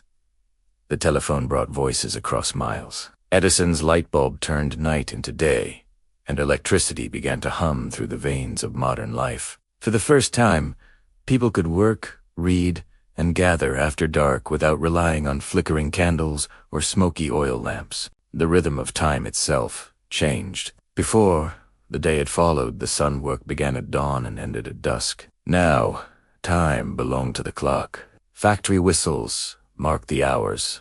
Trains followed timetables. And life was measured in shifts and wages. Humanity had entered into partnership with the machine, and sometimes it was hard to tell which one was in charge. Yet amid the soot chaos, there was also wonder. Inventions like the typewriter, sewing machine, and electric motor made life easier, especially for women. Storefronts filled with goods that once seemed like luxuries: canned food, factory-made clothing, furniture, toys. Ordinary people could now buy things their grandparents couldn't have imagined owning. Cities began to shine, literally. Electric streetlights cast a warm glow over sidewalks, once shrouded in darkness. The hum of generators joined the chatter of crowds. At night, the skyline glittered like stars brought down to earth. But for all its brilliance, the machine age demanded a human price. The endless drive for production left many behind: the poor, the sick, the elderly, the immigrant who couldn't keep up with the language or the pace. Life moved faster than hearts could follow. Still, the spirit that had carried America across frontiers and through war carried it into this new world. People adapted. They learned the rhythm of the machines, but they didn't forget their own. On Sundays, the factories fell silent, and the city breathed again. Families gathered around tables. Church bells replaced steam whistles, and for a few hours, the world felt human again. Children played in the streets, their laughter echoing through alleys lined with brick and smoke. It was a strange, beautiful contradiction. A century that built steel giants, but still knelt to pray. That filled the sky with smoke, but filled its people with dreams. By the time the 19th century neared its end, America had become something entirely new. Not the rural republic of its founders, but an industrial powerhouse, a place of invention and inequality, of hardship and hope. The machines had changed the nation's hands, but its heart still beat to the same old promise: that life, however hard, could always be remade. As the 19th century drew to its close, America found itself standing at the edge of a new world, a world made not of wood and horse, but of steel, electricity, and ideas. The same hands that had once swung axes and hammers were now turning dials, pressing switches, and building machines that seemed pulled from dreams. The Industrial Revolution had reshaped the nation's body. Now, invention would awaken its imagination. In the 1870s and 1880s, innovation became a fever. Patents poured into the U.S. Patent Office by the tens of thousands. Each new design promised to make life faster, easier, brighter, and more connected. The world that had once felt wide and slow was shrinking, humming, and glowing with possibility. At the heart of it all was electricity. For centuries, darkness had been an accepted fact of life. Now, men like Thomas Edison and Nikola Tesla were fighting to change that forever. Edison's incandescent bulb-lit homes, streets, and factories, banishing night from the human schedule. Cities began to shine like constellations turned upside down. Meanwhile, Tesla's alternating current carried power farther and safer, giving birth to the modern grid. For the first time, people could work, read, and gather long after sunset. Light extended the day, and time itself seemed to bend. Telephones followed, their wires stretching across towns like spiderwebs of communication. When Alexander Graham Bell spoke the first words through a receiver, "Mr. Watson, come here. I want to see you. A new kind of magic was born. The ability to send your voice through air and metal. No longer did distance feel so impossible. Families could stay connected. Businesses could grow beyond the reach of handshakes. The phonograph, the camera, the electric motor. all appeared within a single generation. What had once taken centuries of change was now happening in decades. Every year brought something new, something faster, something that made the impossible feel ordinary. Factories turned from smoke to sparks. Streetcars clattered down city lanes. Typewriters chattered like mechanical birds. The pulse of progress was everywhere. In the rhythm of the printing press, the hum of telegraph lines, the hiss of gas lamps giving way to bulbs. And with invention came imagination. World's fairs and expositions became the temples of modern wonder. At the World's Columbian Exposition in Chicago in 1893, visitors walked through a dreamscape of light, a city powered entirely by electricity. They saw moving sidewalks, the first Ferris wheel, and machines that could talk, play music, or preserve food for weeks. For the first time, ordinary people could glimpse the future, and it looked astonishing. But progress had a price. The same energy that lit the cities also deepened inequality. The gap between those who built machines and those who owned them widened with every spark. Inventors became legends, but the workers who assembled their visions often lived in darkness still. The new industrial tycoons ruled like monarchs of the modern age. Edison and Westinghouse waged their war of currents. Carnegie built his steel empire while his laborers risked their lives for pennies. Factories roared 24 hours a day, and workers began to whisper a new phrase, the American dream, sometimes with hope, sometimes with irony. In homes, the inventions began to transform daily life. Iceboxes replaced cellars. Sewing machines replaced endless hours of hand-stitching. Indoor plumbing, ancien luxury, became attainable. Newspapers arrived fresh each morning, filled with stories from around the world. America was beginning to look modern, to sound modern, to feel modern. And yet, amid the glow of electric lights and the hum of machinery, something quieter persisted. A sense of awe. People still stopped to marvel at what they had made. A letter from a small-town teacher in 1895 captures that wonder. I lit the lamp last night without striking a match. I stood and watched the room filled with light. And for a moment, I thought, this must be what it feels like to see the sun rise twice. The machine age had made life faster, but invention gave it meaning. It gave humanity tools to imagine, to connect, to create beauty out of motion and energy. It was an era of contradictions, soot and sparkle, greed and genius, invention and exhaustion, but above all, it was alive with possibility.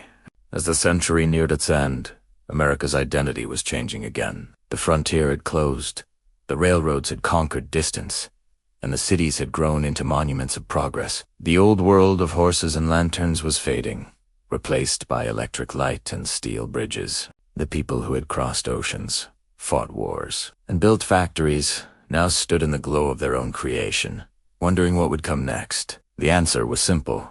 Everything. The next century would bring flight, motion pictures, automobiles, skyscrapers, radio, 1,000 more revolutions yet to come. But in those final decades of the 1800s, the stage was already set. The sparks had been struck, the gears were turning, and somewhere, in the faint electric hum of a city at night, the future was already whispering softly, endlessly, that the impossible had only just begun.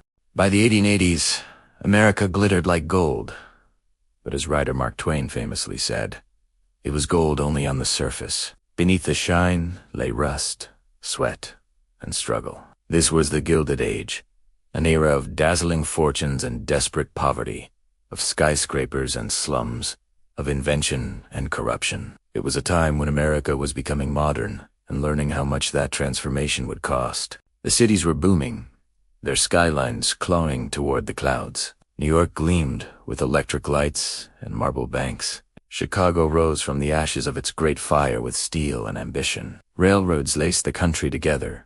Factories roared without rest, and money flowed like never before. A new class of wealthy elites emerged, men who controlled entire industries. John D. Rockefeller ruled oil. Andrew Carnegie dominated steel.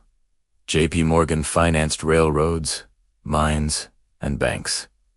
Their wealth was staggering beyond imagination. Some newspapers claimed that Rockefeller's fortune was so vast he could buy entire states. They built palaces on Fifth Avenue, filled with chandeliers, art, and imported marble. Their parties were legendary women in diamonds, orchestras playing through the night, champagne flowing like water. For a few, this was the American dream realized. A nation of limitless opportunity, where anyone with brilliance and will could rise to the top. But outside the mansions, the dream looked very different. In the shadow of those marble towers were tenements narrow, crowded buildings that housed the workers who made the city run. In one room, a family of 6 might sleep on a single mattress. Water dripped from cracked ceilings, air thick with smoke and sickness.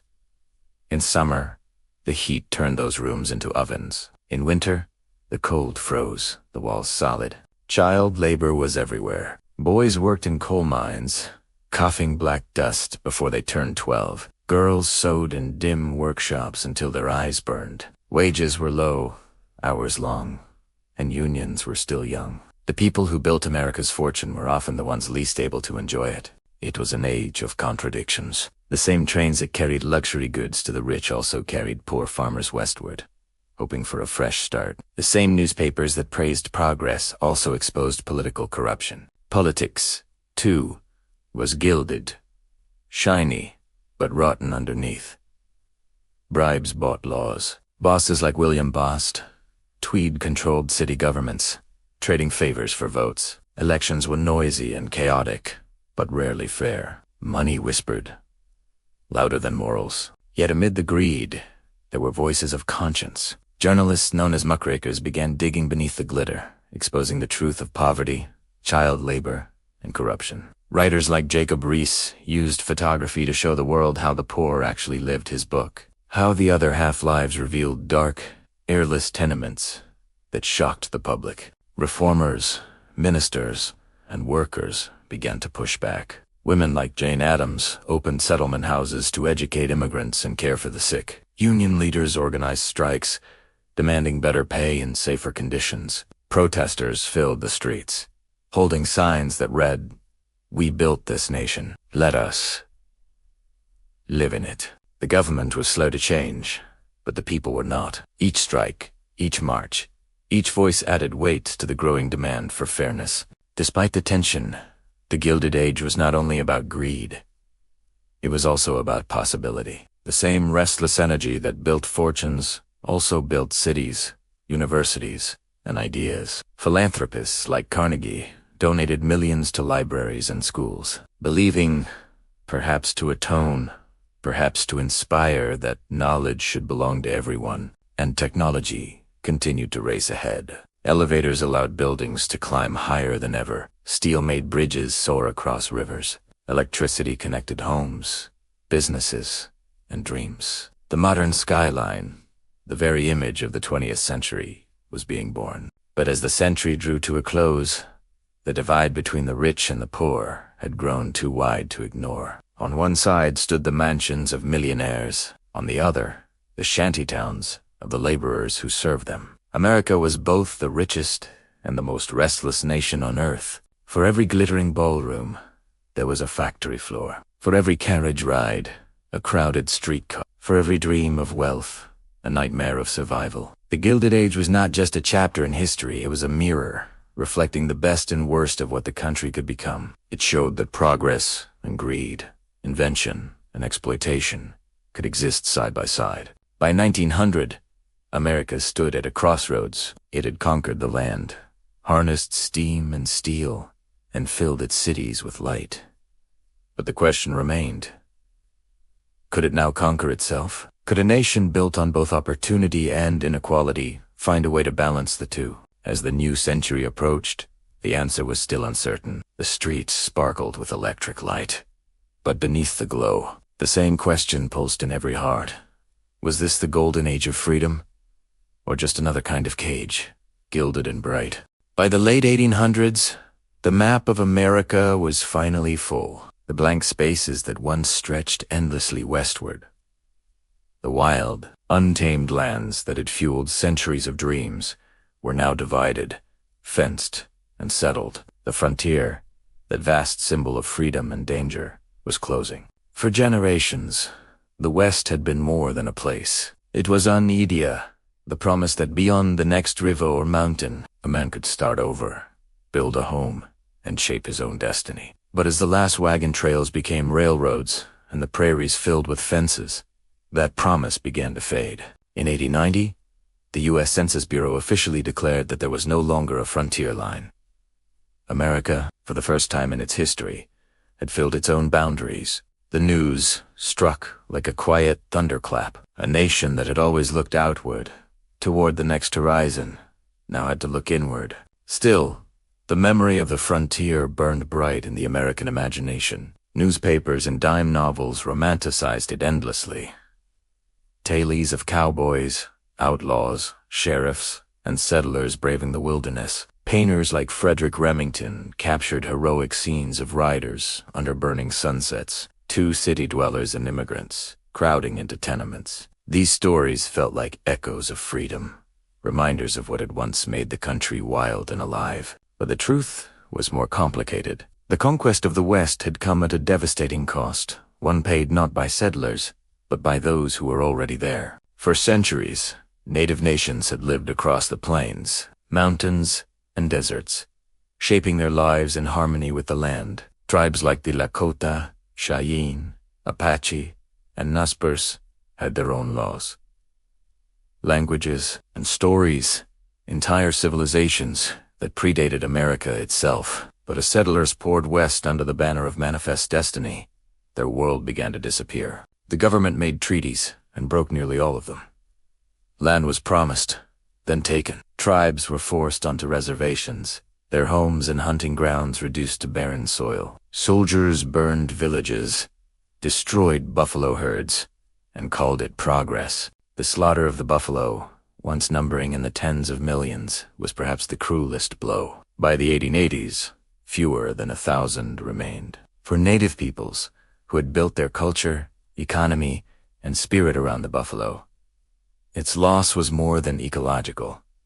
It was spiritual. It was the breaking of a covenant with the earth. Resistance came, fierce and desperate. Warriors like Sitting Bull, Geronimo, and Crazy Horse led their people in defense of their homes. For a moment, they even won. At Little Bighorn in 1876, Sitting Bull and his warriors defeated General Custer's army, a victory that shocked the nation. But the triumph was brief. The U.S. Army's response was relentless, and within years, the last native strongholds fell. The final chapter came at Wounded Knee in 1890. Their U.S. troops surrounded a Lakota encampment in the South Dakota snow. A shot was fired, no one knows by whom, and chaos erupted. When indeed more than 250 native men, women, and children lay dead. The massacre at Wounded Knee marked the symbolic end of the Indian Wars, end of the old American frontier. The land that had once promised freedom now carried a heavy silence. But the frontier did not vanish completely. It changed form. It became Mayat, the cowboy, the homesteader, the explorer. These figures became national icons, symbols of independence and courage. In the stories that followed in movies, novels, and songs, the West was reborn as legend, purified of its pain. In reality, the West that emerged after 1890 was a patchwork of past and future. Cattle towns gave way to rail hubs. Mining camps grew into cities. Ranchers fenced the open range with barbed wire, ending the era of the drifting cowboy. The telegraph and the train bound the frontier to the rest of the nation. Even the land itself was being transformed. Rivers were dammed, forests cut, plains plowed. The wilderness that once seemed endless now had boundaries and caretakers who debated how much of it should remain wild. Early conservationists like John Muir and Theodore Roosevelt began to speak out, warning that progress could not come at the expense of nature's soul. Roosevelt, once a cowboy himself, would later preserve millions of acres as national parks and forests. "Leave it as it is," he said. "You cannot improve on it." His voice marked the beginning of a new understanding, that the land was not just something to be conquered, but something to be protected. For the people of the late 19th century, the closing of the frontier felt like the end of something sacred. The nation had reached its physical limits. There was no more west to chase. But in that ending came a new question. If the frontier had always defined America, what would define it now? Would the next frontier be industrial, The conquest of machines and progress? Would it be moral?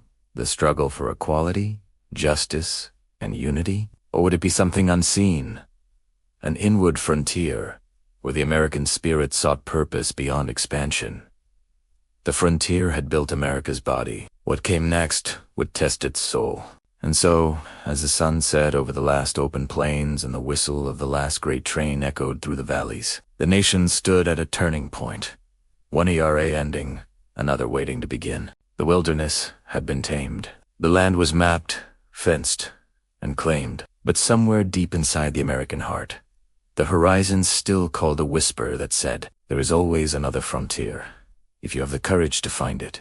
As the 1800s gave way to the dawn of the 20th century, America stood taller, louder, and more confident than ever before. The young republic that had begun with farms and cabins was now a vast industrial empire, humming with power. The century ahead would not simply belong to the world, it would belong to America. Or, so it believed.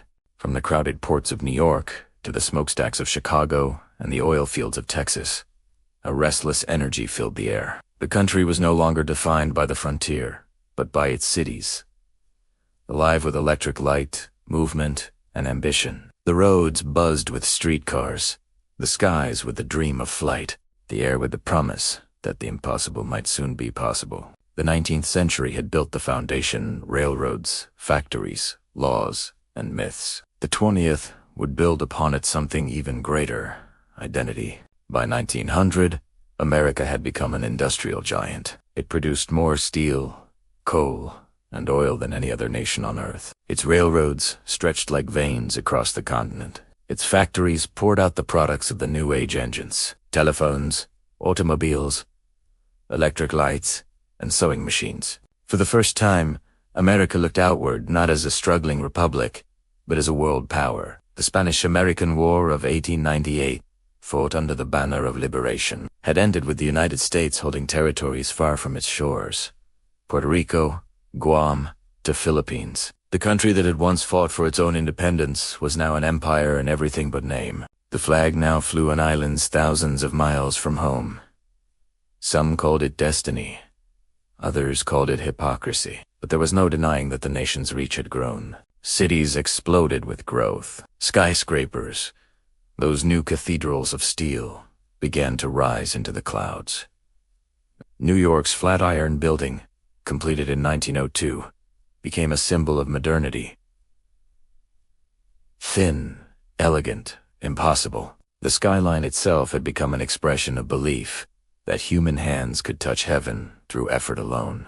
Everywhere, progress hummed. Electric streetlights replaced gas lamps. Automobiles rattled down cobblestone roads, startling horses and thrilling onlookers. The Wright brothers tested flight in North Carolina, their fragile machine bouncing across the sand before lifting, briefly, into eternity. The impossible was becoming routine. But beneath the optimism, the divisions of the old century still lingered. Millions of immigrants continued to crowd into tenements, still chasing the dream of a better life. In the South, freedmen and their descendants faced new chains, not of iron, but of law and prejudice. Segregation was the rule, not the exception. Jim Crow laws ensured that freedom came with boundaries drawn in ink and blood. Women, too, were rising in voice, but not yet in power. They worked in factories, taught in schools, res ad familias, yet they still could not vote. The suffrage movement was gathering momentum, with leaders like Susan B. Anthony, Elizabeth Cady Stanton, and a new generation of activists demanding change. The cry of votes for women echoed through city streets and state legislatures alike. The labor movement was also reaching its boiling point. Strikes shook factories and railroads. Workers clashed with police, sometimes violently. The promise of the American dream felt hollow. To those living 12-hour workdays, for $1 in a smoky factory, the gap between wealth and want, between mansion and slum, had become a wound the nation could not ignore. Reformers began to rise from every corner of society. Journalists, the muckrakers, dug through the grime of corruption and greed. Reuters like Upton Sinclair exposed the horror of meatpacking plants. Ida B. Wells fought tirelessly against lynching. Jacob Riis photographed the misery of the slums. Ida Tarbell took on Rockefeller himself. Their work shocked the conscience of a nation that had grown too comfortable in its progress. And from the White House came a new kind of leader, Theodore Roosevelt. Bold, idealistic, relentless, he preached a square deal, fought monopolies, and preserved millions of acres of wilderness for future generations. He was both cowboy and scholar, both fighter and dreamer.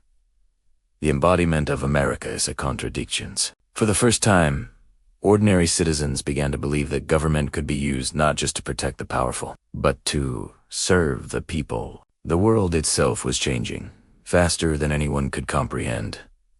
Telegraphs clicked across continents. Steamships cut oceans in days instead of weeks. The first movies flickered in darkened theaters, showing crowds the miracle of motion. Music halls filled with ragtime. Artists painted city streets instead of kings. And Royton, Twain, Wharton, London, Dreiser captured the raw beauty and cruelty of modern life. For all its noise and complexity, the age still carried a kind of innocence, a belief that progress could solve anything, that invention was the same as salvation. The horrors of the coming century, world wars, depressions, and atomic fire, still slept unseen beyond the horizon. In 1901, the same year President McKinley was assassinated and Roosevelt took office, an observer wrote, "We are young, and we believe that youth will last forever." And in a way, it did. The America of the early 1900s was a teenager among nations, brash,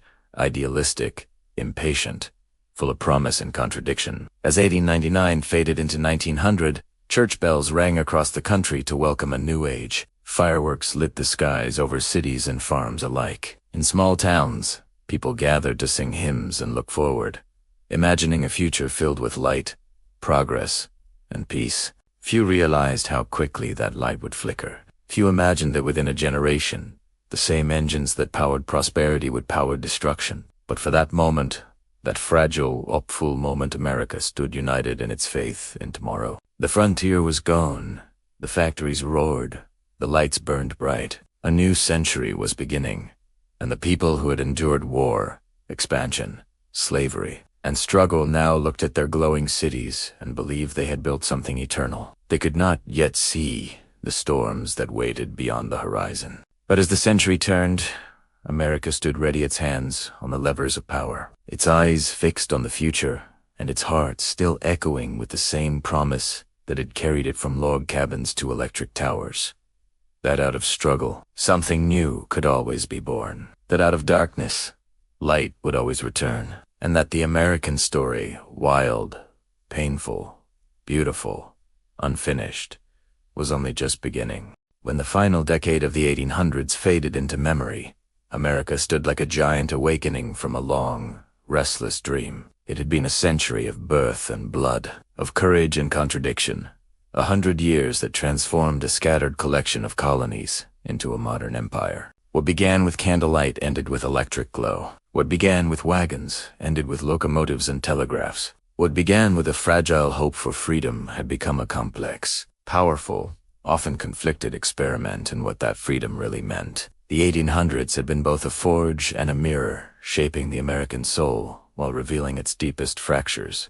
At the dawn of the century, America was a whisper, a land of small towns, wooden churches, and dirt roads winding through endless forests. By its close, it was a nation of steel bridges, telegraph wires, and cities that never slept. The frontier had vanished, but its spirit, that restless hunger to move forward, lived on. It had carried settlers across rivers, inventors across boundaries, and dreamers across oceans. And though the open plains were now fenced and tamed, that same wild urge still burned in the country's veins. There must always be something next. That was both America's strength and its curse, its inability to stand still. The century's great stories, the expansion westward, the Civil War, emancipation, immigration, and industrialization, were not separate tales. They were threads in the same vast fabric, woven with struggle and ambition. Freedom had expanded, but imperfectly. Millions had fought and died to end slavery. Yet the promise of equality still waited to be fulfilled. Opportunity had multiplied, yet many were still barred by poverty, prejudice, or circumstance. Progress had leaped forward, but not without cost to the human spirit in the natural world. The 1800s were proof that greatness is never pure. Every triumph left a shadow. Every invention came with consequence. And every ideal, no matter how noble, demanded a reckoning. Well, if the century could speak, it might sound like a chorus rough, hopeful, dissonant, but somehow in harmony. It would speak in the voices of pioneers building homes from forests, in the hymns of the enslaved, rising from the fields toward heaven, in the hammer of the factory worker, the ink of the immigrant, the hush of a classroom where a child learned her first word. It would echo in the footsteps of soldiers marching through mud, in the whistle of the train that crossed the continent, in the songs of those who toiled for freedom and those who dared to dream of flight. The story of the 1800s wasn't written by presidents or generals. Along it was written by the millions of ordinary hands, built, farmed, cooked, wrote, and prayed their way through history. They were the quiet architects of the modern world, but every light casts a shadow. The progress that made America powerful also left scars. The land that had once been wild was stripped and sold. The people who had lived closest to it, the native nations, were displaced, their stories nearly erased. The cities that glowed with promise also choked on smoke. Even as the century ended in triumph, it carried the weight of unhealed wounds of those who had been left behind in the march toward greatness. The 1800s had made America rich, but also restless. Powerful, but not yet wise. As church bells rang to welcome the year 1900, the country stood at a threshold. The next century promised wonders beyond imagination: flight, electricity, moving pictures, automobiles, skyscrapers, radio. But also dangers that no one yet foresaw. The same engines that drove progress would one day drive nations into war. The same machines that connected people would also divide them. But none of that was visible yet. In that first breath of a new century, America stood proud and unbroken, believing it had conquered its past. Somewhere, a factory whistle blew at midnight. A train rumbled west through the snow. A mother kissed her child goodnight beneath the soft hum of a new electric lamp. The world was changing, but life, in all its ordinary beauty, went on. And the 19th century did not just build a country. It built a character, one defined by contradiction and resilience. It taught America how to dream big, how to rebuild after ruin, how to argue with itself and still endure. It left behind a legacy of faith in progress, a belief that tomorrow could always be better than today, and though the next century would challenge that belief again and again, it would never fully die. For that was the truest invention of the 1800s. Not the railroad, not the telegraph, not the light bulb, but hope itself. The stubborn, shining belief that from nothing, something could be built. As the last embers of the 19th century faded, America stood between memory and possibility, carrying its triumphs like banners and its mistakes like ghosts. The century of expansion and invention was over, but its echo would ring through everything that followed. The machines would grow faster. The wars would grow louder. The nation would stumble, rise, and stumble again. But the rhythm of those early years, the spirit of endurance, of faith, of reinvention, would remain. The century that began with farmers and ended with factories had done more than build a nation. It had built the dream of one. And though the 1800s were gone, their heartbeats still pulsed, steady, defiant, and full of wonder, and the promise of every dawn that followed. When the smoke of the 19th century finally cleared, what it left behind was more than cities and railroads. It left a legacy, etched deep into the bones of a nation, still learning how to carry its own weight. The 1800s were not just a period in time. They were the making of the American identity, its confidence, its contradictions, its yearning to always go farther than before. The century had begun in silence, broken only by the sounds of axes in forests and wagon wheels on dirt. It ended in a roar, the thunder of machines, the whistle of locomotives, the hum of electric light. Between those two sounds stretched everything America had become. Almost every pillar of modern life traced its roots to those 100 years. The 1800s had given birth to the tools that define the next. The railroad, which connected the continents. The telegraph and telephone, which connected voices. The camera, which captured truth. The factory, which replaced hands with engines. The light bulb, which defeated the night. The idea of democracy, still fragile, but spreading its wings beyond old empires. The world that emerged from the 19th century was smaller, faster, louder, and more interconnected than any generation before could have imagined. The human race had gained power beyond measure. The question that would haunt the next century was simple. Would it use that power wisely? The story of freedom, too, changed forever in that century. The abolition of slavery marked one of humanity's greatest moral victories.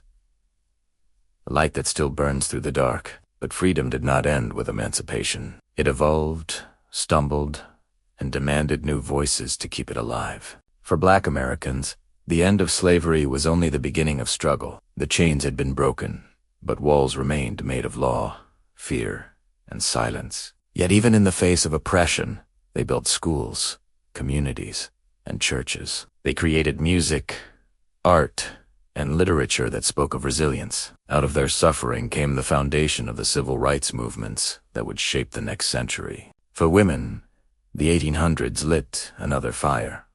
The demand for equality. Suffragists marched, wrote, and fought to be seen not as property or decoration, but as citizens. They didn't win the vote before the century's end, but they had done something just as powerful.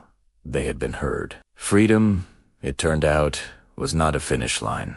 It was a pursuit, one that every generation would have to chase anew. The 19th century taught the world that progress is never free. Every mile of railroad cost lives. Every factory filled with smoke cost lungs. Every invention that lifted humanity also left someone behind. The native nations paid the highest price. Entire cultures were uprooted, their languages silenced, their sacred lands divided by rails and wires. The century that had declared all men equal also declared, through its actions, that some lives mattered less. That wound, the wound of erasure, would take far longer than a century to heal. Nature, too, bore the scars. The forests that once covered the continent were cut down. Rivers were dammed and dirtied. Bison, wolves, and countless others vanished from the horizon. But amid destruction, a new consciousness began to stir. A realization that the earth, too, deserved protection. It was the beginning of environmental thought. Fragile, poetic, but enduring. The American spirit tested and tempered if one thing endured from the 1800s. It was the spirit that refused to die.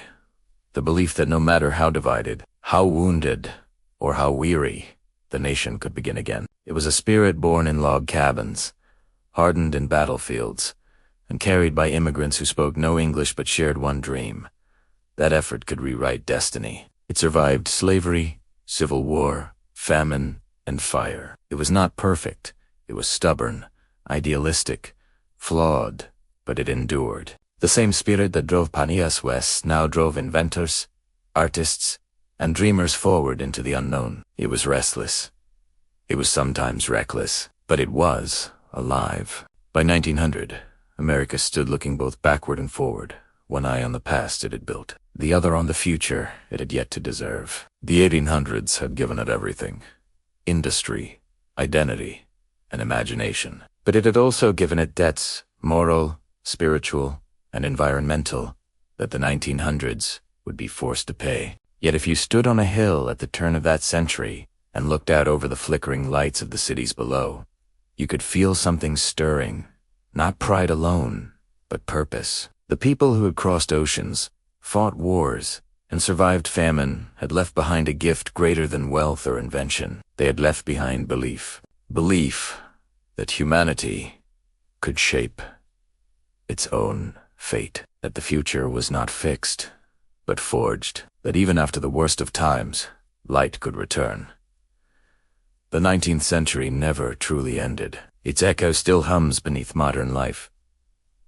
In the whistle of a train, in the glow of a street lamp, in the idea that a single person, no matter how small, can change the world. Every skyscraper that pierces the sky, every movement for equality, every dream of exploration carries within it the same pulse that began in those rough, unpaved years. The belief that there is always more to build, more to learn, more to become. The people of that century did not live perfect lives, but they built the world we now walk through. Their sweat is in our roads. Their songs are in our language. Their courage and their contradictions are in our history. And though the century closed long ago, its light still flickers across every dawn, because history, like hope, never really ends. It only changes shape. The 1800s gave the world more than progress. It gave it a direction, and in the stillness before the new century began, as the last train of the old world thundered into the dark, America, bruised, proud, imperfect, whispered to itself the same promise it had been chasing for 100 years. We can begin again.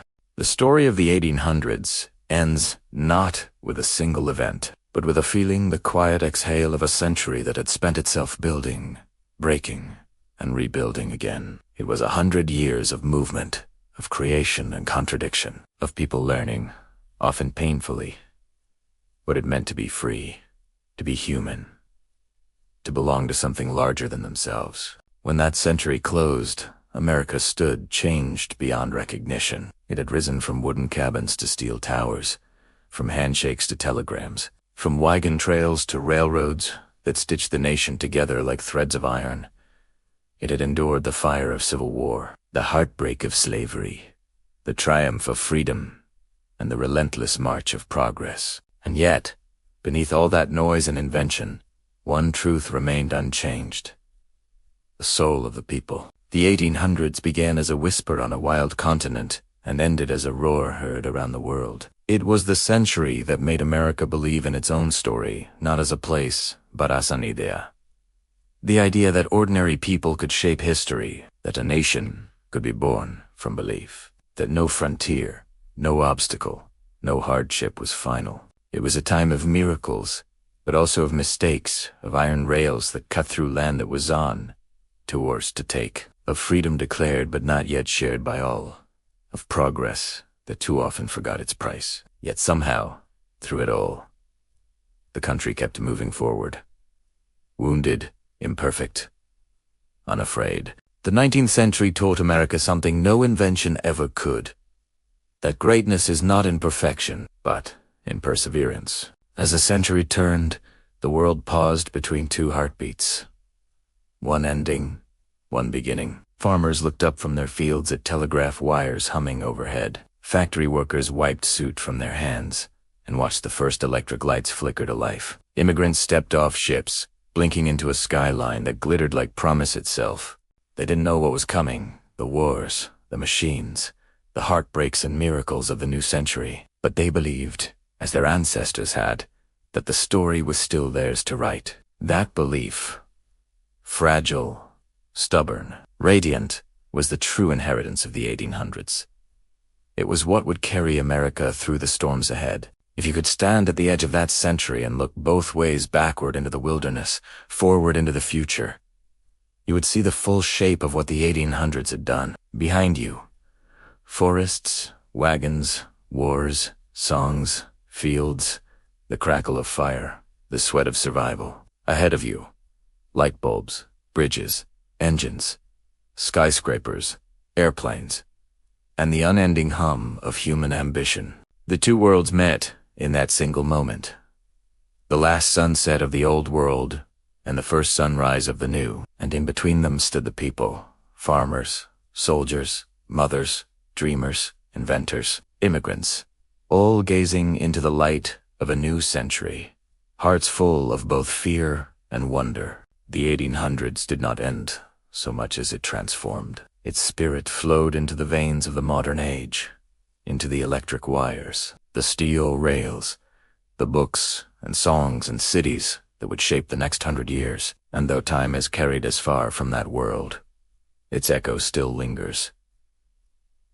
In the whistle of a train, in the flicker of a lamp, in the simple act of starting over. Because the 19th century was never just about history. It was about the eternal promise that every generation must face, that the past, no matter how heavy, can always be turned into a beginning. And so, as the lights of the old century faded and the engines of the new one began to hum, The world turned its gaze toward the horizon. The same horizon that had called to every dreamer since the first dawn. The frontier was gone. The wilderness was tamed. But the spirit that crossed it, brave, restless, and full of hope, would never die. And in that spirit, the story of America, the story of the 1800s, quietly became the story of us all. If this journey through the 1800s moved you, if it made you feel the heartbeat of those who came before us, don't let the story end here. Like this video to help it reach more history lovers. Subscribe for more deep, cinematic explorations of the past, where every century tells us something about who we are today. And in the comments, tell me, if you could live one day in the 1800s, what moment would you choose? Because history isn't just something we study, it's something we carry. And every time we remember, every time we tell these stories, we bring their light back to life.